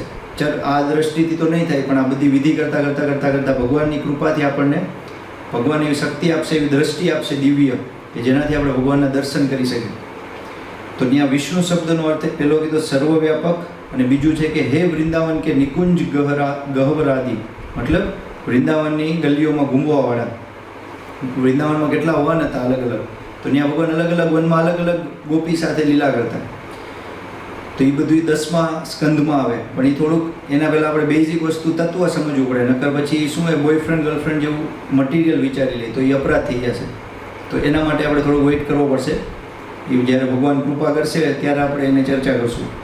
यह भी आंखों से दृश्य होने में दूर से आगमन में जो श्रम होता है वह भी आप में नहीं है, ईश वशे के हेतु में. तो विष्णु ભગવાનનો આ અર્થ છે કે વૃંદાવનમાં આપણે હવે અત્યારે તો તમે વૃંદાવન આવો તો બધાને ગૂંદડા દેખાશે, ગટર દેખાશે. કે આપણે દ્વારકા છે, કોઈ વૃંદાવન ન હોય દ્વારકા તો જતા જ હોય મોસ્ટલી આપણે. તો દ્વારકામાં જઈએ તો આપણને શું દેખાય? કચરો દેખાય, રોડ દેખાય, સામાન્ય દેખાય બધું. કારણ કે અત્યારે આપણી પાસે દ્રષ્ટિ નથી. તો આપણને આ બધું એમ લાગે કે આમાં કંઈ હશે કે નહીં, આ ભગવાનનો ધામનો આટલો મહિમા શાસ્ત્રમાં તો કીધો છે પણ અહીંયા કંઈ દેખાતું તો નથી. તો એ ભગવાનની યોગ માયા છે એ બધું કવર કરી લે. અને આપણી મહામાયા જે દેવી દુર્ગા દેવી છે એના પ્રભાવમાં આપણે 3 ગુણમાં છીએ એટલે આપણને બધી વસ્તુ ભૌતિક જ દેખાય. તો એ જ્યારે ભગવાન કૃપા કરશે અને યોગ માયાની શક્તિથી આપણે પછી ભગવાનના દિવ્ય ધામનું દિવ્ય દ્રષ્ટિ દ્વારા દર્શન કરી શકીએ. તો એ ભાવમાં વિષ્ણુ શબ્દનો ઉપયોગ થયો છે. इन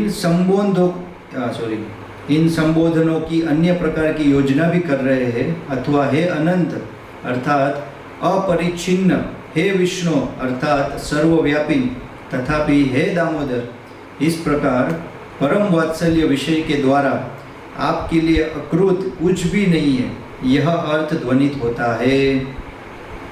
तो અહીંયા જેટલા બધા સત્યવ્રત મુનિએ જેટલા શબ્દો વાપર્યા છે, અનંત, વિષ્ણુ, દામોદર, આ શેના માટે વાપર્યા છે? કે આ બધું આ શબ્દથી એ ભગવાનને એડ્રેસ કરે છે ને ભગવાન પ્રત્યેનો જે એનું ભગવાનનું વાત્સલ્ય છે, એના ભક્તોના ભગવાન પ્રત્યે જે વાત્સલ્ય છે એ પ્રગટ કરે છે. અને એમ કહે છે કે આ બધી વસ્તુ તમારા માટે જ સંભવ છે, કે અમે તો પતિત છીએ, સૌથી દિનહીન છીએ, અમારી કોઈ યોગ્યતા નથી તમારા દર્શન કરવાની, પણ આ બધા નામનું ઉચ્ચારણ કરીને ભગવાનને પ્રાર્થના કરે છે કે ભગવાન તમે તો પરમ સ્વતંત્ર છો, સર્વશક્તિમાન છો, તો તમે પ્લીઝ અમને કૃપા કરો કે અમે તમારા દિવ્ય સ્વરૂપનું દર્શન કરી શકીએ અને હંમેશા અમારા હૃદયમાં આ સ્વરૂપ પ્રગટ સ્ફુરિત રહે, ક્યારેય વિસ્મરણ ન થાય એવી કૃપા કરો. તો એ અર્થમાં આ વસ્તુ કહે છે. યહ અર્થ ધ્વનિત હોતા હૈ, અન્ય સંબોધન પૂર્વોક્ત અર્થ વાલે હી હૈ. અને બાકી બધા જે આ છઠ્ઠા શ્લોકમાં આપણે જોયા એ પહેલા 5 શ્લોકમાં જે રીતે જોયું એ જ છે. નમો દેવ દામોદરાનંત વિષ્ણુ. આમાં આપણે નમોનો મિનિંગ જોયો, દેવનો જોયો, દામોદરનું જોયું, અનંતનું જોયું, વિષ્ણુનું જોયું. પછી દુઃખ જાલાબ્ધિ મગ્નમાં, સંસારનો સ્વભાવ છે દુઃખ આપવું, એ જોયું. હવે આ દુઃખમાંથી બહાર નીકળવાનો રસ્તો શું છે? પ્રસિદ્ધ પ્રભો, ભગવાન તમે એક જ અમારા આશ્રય છો, તમારી કૃપા દ્રષ્ટિ વૃષ્ટિયાતિ દિનમ બતાનું.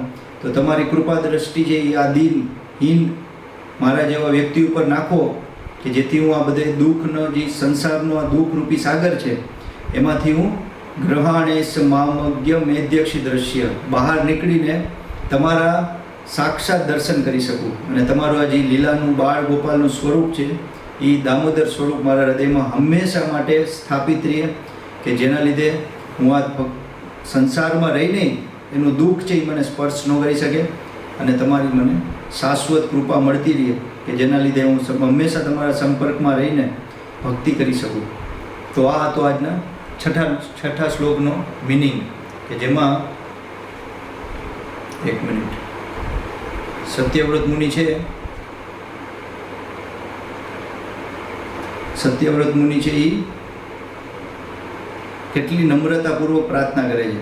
તો આપણે ભક્તિમાં જેટલી આપણે નમ્ર બનશું અને આટલું યાદ રહેશે કે આપણી પાસે કંઈ ક્ષમતા નથી ભગવાન વિશે વિચારવાની, ભગવાન વિશે બોલવાની, ભગવાન વિશે સાંભળવાની, ભગવાન વિશે વાંચવાની, શાસ્ત્રોનું અધ્યયન કરવાની, ભગવાનની સેવા કરવાની, આ બધી આપણી કાંઈ પણ જાતની યોગ્યતા નથી. છતાં ભગવાન એના અકારણ કૃપા પ્રેમવશ થઈને આપણને વારંવાર કંઈક ને કંઈક એન પ્રકારે આપણને ક્યારેક સુખ આપીને, ક્યારેક દુઃખ આપીને, ક્યારેક અલગ અલગ પ્રયાસ કરે છે. ભગવાન અલગ અલગ યોજના બનાવે છે કઈ રીતે આપણે ભગવાનને પ્રાપ્ત કરી લઈએ. અને ભગવાન કહે છે કે ક્યારે આ જીવ મારી તરફ આવશે અને મારી સેવામાં લાગશે. તો ભગવાને આપણું સર્જન જ આપણે એ રીતે કર્યું છે કે આપણે ભગવાનની સેવા કરી તો જ સુખી થઈ શકીએ. એ આપણું સ્વરૂપ કોન્સ્ટિટ્યુશનલ પોઝિશન, પ્રભુપાદજી કહેતા બંધારણીય સ્થિતિ. જે ભણ્યા હોય આપણે કેમિસ્ટ્રીને એમાં આવતું હોય બંધારણ હોય, હરેક કેમિકલનું કંઈક બંધારણ હતું. તો એવી રીતે આત્માનું બંધારણ છે. આત્માનું બંધારણ શું છે? એની કેમિસ્ટ્રી એવી રીતે બનાવી છે કે એનો રસ ત્યારે જ આવે કે જે કૃષ્ણના સંપર્કમાં આવે. તો એ આપણું સ્વરૂપ છે અને એ જેટલું આપણે આ કથા દ્વારા સાંભળીને આપણું ચિત્ત શુદ્ધ થશે એ પ્રમાણે આપણે આમાં પ્રગતિ કરશું. તો અત્યાર લગી આપણે 6 શ્લોક ચર્ચા કરી. એમાં જ આપણને સત્યવ્રત મુનિ અને શ્રીલ સનાતન ગોસ્વામી પ્રભુપાદની કૃપાથી એટલી તો ખબર પડી ગઈ કે ભગવાનનું એક રૂપ હોય, ભગવાનનું ધામ છે, ભગવાનનું એક ઐશ્વર્ય છે, ભગવાનને પોતાના ભક્તો સાથે કરવાવાળી ઘણી બધી લીલા છે. તો એ લીલામાંથી એક લીલા આપણે ખાલી જે ચર્ચા કરી છે. આવી તો ભગવાન અનંત લીલા કરે છે અને સતત કરે છે. તો તમે વિચારો કે ત્યાં કેટલો આનંદ હોતો હશે. આ તો તમે મારા મુખે સાંભળો છો, તો હું તો એટલો શુદ્ધ ભક્ત નથી, પણ તમે પ્રભુપાદજીને સાંભળો કે પછી બીજા શુદ્ધ ભક્તો છે ઇસ્કોનના એના મુખે સાંભળશો. અમરેન્દ્ર પ્રભુ કરીને બહુ ફેમસ છે યુટ્યુબમાં, તો એ એટલી સરસ કથા કરે. ઘણા બધા પ્રચારકો છે કે જે કથાનું તમે શ્રવણ કરશો તમને એમ લાગશે કે સાંભળ્યા જ રાખી, અમૃત લાગે આપણને. તો એ અમૃત છે, એ કથા હરિકથા રૂપી અમૃત આપણા કાન દ્વારા આપણી અંદર નાખતા રહેશું તો એકવાર એ હૃદયમાં જે કચરો છે કામ, ક્રોધ, લોભ, મોહ, મદ, મત્સર એ બધું સાફ કરી નાખે અને સીધું આત્માનું જે સ્વરૂપ છે પ્રગટ થઈ જશે. આપણને એ ભગવાનનું સ્વરૂપે રિયલાઇઝ થઈ જશે. પણ એના માટે કન્સિસ્ટન્સી જરૂરી છે અને દ્રઢ સંકલ્પ જરૂરી છે. એ મટીરિયલમાંય લાગે. કોઈ વ્યક્તિ એમ કહે કે ભાઈ મારે આઈએએસ ક્રેક કરવી છે એક્ઝામ, તો એ સવારે 10 વાગે ઉઠે અને આખો દી ટાઈમપાસ કરે તો એની આઈએએસ ક્રેક ન થાય. એના માટે એક ડિસિપ્લિન સ્કેડ્યુલ હોવું જોઈએ અને કન્સિસ્ટન્સી હોવી જોઈએ, એક એમ હોવો જોઈએ, માઇન્ડસેટ હોવું જોઈએ, એસોસિએશન એવું હોવું જોઈએ, ગાઈડન્સ હોવી જોઈએ. એ બધી વસ્તુ મટીરિયલમાં સેમ કોન્સેપ્ટ જ છે, પણ એનું ફળ છે એ ક્ષણિક છે. આઈએએસ બની ગયા પછી એ શું, જન્મ મૃત્યુમાંથી તો બચવાનો નથી, કાં ના કોઈને બચાવી શકવાનો. પણ આ હરિકથા હું બોલું છું તો હું પોતે બચી જઈશ, તમે સાંભળો છો તમે બચો છો, અને બીજા તમે કોકને કહેશો તો એ જો સાંભળશે એ બોલશે તો એ બચી જશે. તો આમાં તો બધાનો લાભ જ છે, કોઈનો લોસ તો છે જ નહીં. તો એ હરિકથા સર્વ મંગલકારી છે. તો એ આપણે આજે 6થા શ્લોકમાં જાણ્યું, અને કાલે આપણે હવે 7મો શ્લોક છે કે એમાં શું સત્યવ્રત મુનિ હજી નેક્સ્ટ એડવાન્સ લેવલની પ્રાર્થના કરે છે, એ આપણે જાણીને આપણું શુદ્ધિકરણ થાય અને આપણે ભગવાનની ભક્તિમય સેવા સતત કરી શકીએ. એ ઉદ્દેશ્ય સાથે કાલે આપણે 7મા શ્લોકની ચર્ચા કરીશું. કે આઈ હોપ કે તમને આ કથા સાંભળીને ભગવાન પ્રત્યે આસક્તિ વધે છે, અને એ જ આપણો પર્પસ છે. આપણે ભગવાન પાસેથી બીજું કાંઈ નથી જોતું, એક જ વસ્તુ જે છે કે ભગવાન સતત તમારી સેવામાં રાખજો. તમે તમારી સેવામાં મૂકી દેશો તો માયા અમને બહુ લાતું મારે છે, એ લાતું ખાઈ ખાઈને હવે થાકી ગયા છે. તો હવે પ્લીઝ એટલી કૃપા, અને આ આપણે સરેન્ડર કરવું જ પડે. જો આપણે સરેન્ડર નહીં કરીએ તો લાતું એવા જ રાખશે. જેવી રીતે આપણે કેમ હોય, જેલમાં હોય, કેદી હોય, જો એ સરેન્ડર એને આજીવન કેદ થઈ જાય, મતલબ મરે નહીં ત્યાં લગી એને જેલમાં જ રહેવાનું છે. તો એ જો એનો વ્યવહાર સુધારી દે, કારણ કે જેલનો પર્પઝ એવો નથી કે એને દુઃખી કરવા, જેલનો પર્પઝ છે એને શિક્ષા આપવી, કે જેના લીધે એને ખબર પડે કે એણે જે એક્ટિવિટી કરી એ લોની વિરુદ્ધ છે, નિયમની વિરુદ્ધ છે, અને એના લીધે બીજા લોકોને તકલીફ પડે છે. કોઈ મર્ડર કરી નાખે, કોઈ ચોરી કરી નાખે, ઘણા બધા નિયમ તોડી નાખે, છેડછાડી કરે, તો આ બધી વસ્તુથી સમાજમાં અશાંતિ થાય. એમ ભગવાનનું આધ્યાત્મિક સમાજ છે, હવે ત્યાં આપણે અશાંતિ કરતા હતા, ભગવાને આ જેલમાં નાખ્યા છે ભૌતિક જગતમાં.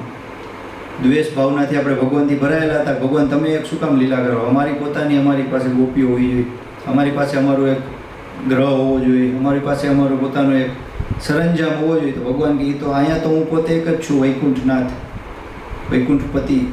તો તમારે પતિ બનવું હોય તો નીચે જાઓ, ભૂપતિ પ્રયાસ કરી લ્યો, પછી થાકી જાઓ, પછી પાછા આવતા રહેજો. કારણ કે નાનું બાળક હોય તો એના પપ્પા કાર ચલાવતા હોય તો એ એમ વિચારે કે આમાં બહુ મજા આવે, તો પપ્પાને એમ કે તમે આમાં આવતા રહ્યો, હું કાર ચલાવીશ. હવે એનો પગે ગેર લગી પહોંચતો નથી, હવે કાર તો ચલાવી નથી શકવાનો, તો એની જીત છે કે ના પપ્પા તમે ઉતરી જાઓ, હવે હું કાર ચલાવી લઈશ. તેના પપ્પા શું કરે, બેટા હવે એને સમજાવે કે તારી ક્ષમતા નથી. પ્રભુપાદજી કહેતા કે એના છોકરાને એકવાર સમજાવતા, એના છોકરાને શું આદત હતી, ટેબલ ફેનમાં જે પંખો ફરતો હતો તેમાં આંગળી નાખવાની એની ઈચ્છા હતી. તો આંગળી કરવાની જે ઈચ્છા છે આપણી પહેલેથી જ છે, તો એણે આંગળી કરવાની ઈચ્છા થઈ. હવે આવી ઈચ્છા શું કામ હતી ખબર નહીં. તો પ્રભુપાદજીએ કીધું કે મેં મારા છોકરાને કીધું કે જો તું આંગળી નાખીશ તો એ આંગળી કપાઈ જશે, કારણ કે એની સ્પીડ એટલી છે, અને એ કે તારી આંગળીથી ઊભું નથી રહી જવાનું, તારામાં એટલી તાકાત નથી કે તું એના પંખા ઊભા રાખીએ. બધી વસ્તુ સમજાવી પણ એ માયનો નહીં. તો પ્રભુપાદજીએ શું કર્યું, હવે જો શું કહેવાનું, સમજાવીને ન માને એ હારીને માને. વાયરાનો વળી હાયરા વળે. પ્રભુપાદજીએ પંખાની સ્પીડ છે એ ધીમી કરી દીધી, અને પછી એને આંગળી નાખવા દીધી, એટલે લાગે નહીં, પણ એને એક ઝટકો આવે તો ખબર પડે કે આમાં આંગળી ન નખાય. તો એને જેવી આંગળી નાખી તો સટ કરતો એવું કરંટ, મતલબ એ સ્પીડ હતી એના લીધે એને સ્પાર્ક, શું કહેવાય આપણે, થોડુંક એને ટચ થયું તો એને ખબર પડી કે આમાં આંગળી કપાઈ જાય, તો સીધો હાથ લઈ લીધો. પછી એને કોઈ દી નામ ન લીધું પંખામાં આંગળી નાખવાનું. એવી જ રીતે આપણે પ્રકૃતિને ભોગવવાનું, સ્વામી બનવાનો પ્રયાસ કર્યો તો ઘડીએ ઘડીએ આંગળી નાખ્યા જ કરી, અને આપણને લાતું પડ્યા જ રાખે છે, જન્મ મૃત્યુ જરા ને વ્યાધિ. છતાં આપણે આંગળી નાખવાનું બંધ નહીં કરી ત્યાં લગી ચાલુ જ રહેશે. તો એ આંગળી નથી નાખવાની, અને આનાથી આપણે ભગવાનનો જપ કરવાનો છે, ભગવાનની કથા સાંભળવાની છે. તો એ છોકરો એના પપ્પાને ડ્રાઈવર સીટમાંથી ઉતારી દેશે તો શું થશે, પોતાનું એક્સિડન્ટ થઈ જશે, કારને નષ્ટ કરી નાખશે, આજુબાજુના લોકોની તકલીફ પડશે. તો એના પપ્પા શું કરે, એને ગોદમાં બેસાડી દે અને ખાલી સ્ટિયરિંગ હાથમાં આપી દે. તો એને ભાવ આવે ભાઈ કાર એ ચલાવે છે. એકચ્યુઅલીમાં આખી સિસ્ટમ કંટ્રોલ એના પપ્પા કરે છે, પણ એ છોકરાને એમ લાગે કે હું કરું છું. એવી જ રીતે ભગવાન પરમાત્મા રૂપે આપણા હૃદયમાં બેઠા બેઠા આપણા બધાય કર્મના ફળ આપે છે. પણ આપણને એમ થાય છે કે બધું હું કરું છું. તો આ વસ્તુ સમજાઈ જશે ત્યારે આપણને આ બધી વસ્તુમાં રુચિ આવવાનું ચાલુ થશે. તો આ તો આપણા 6થા શ્લોકનું આજે આપણે કથાને વિરામ આપશું. જય શ્રી શ્રી કાર્તિક દામોદર માસ કી જય. શ્રી શ્રી યશોદા દામોદર ભગવાન કી જય. શ્રી વૃંદાવન ધામ કી જય. શ્રી દામોદર અષ્ટકમ કી જય. શ્રીલ સનાતન ગોસ્વામી પ્રભુપાદ કી જય. શ્રી સત્યવ્રત મુનિ કી જય. अनंत कोटि वैष्णव वृंद की जय. सामवेद भक्त वृंद की जय. निताय गौर प्रेमानंदे. हरि हरि बोल. हरे कृष्णा. थैंक यू मयंक प्रभु, परेश प्रभु, और તમે લોકો એવા કથા સાંભળવા. હરે કૃષ્ણ.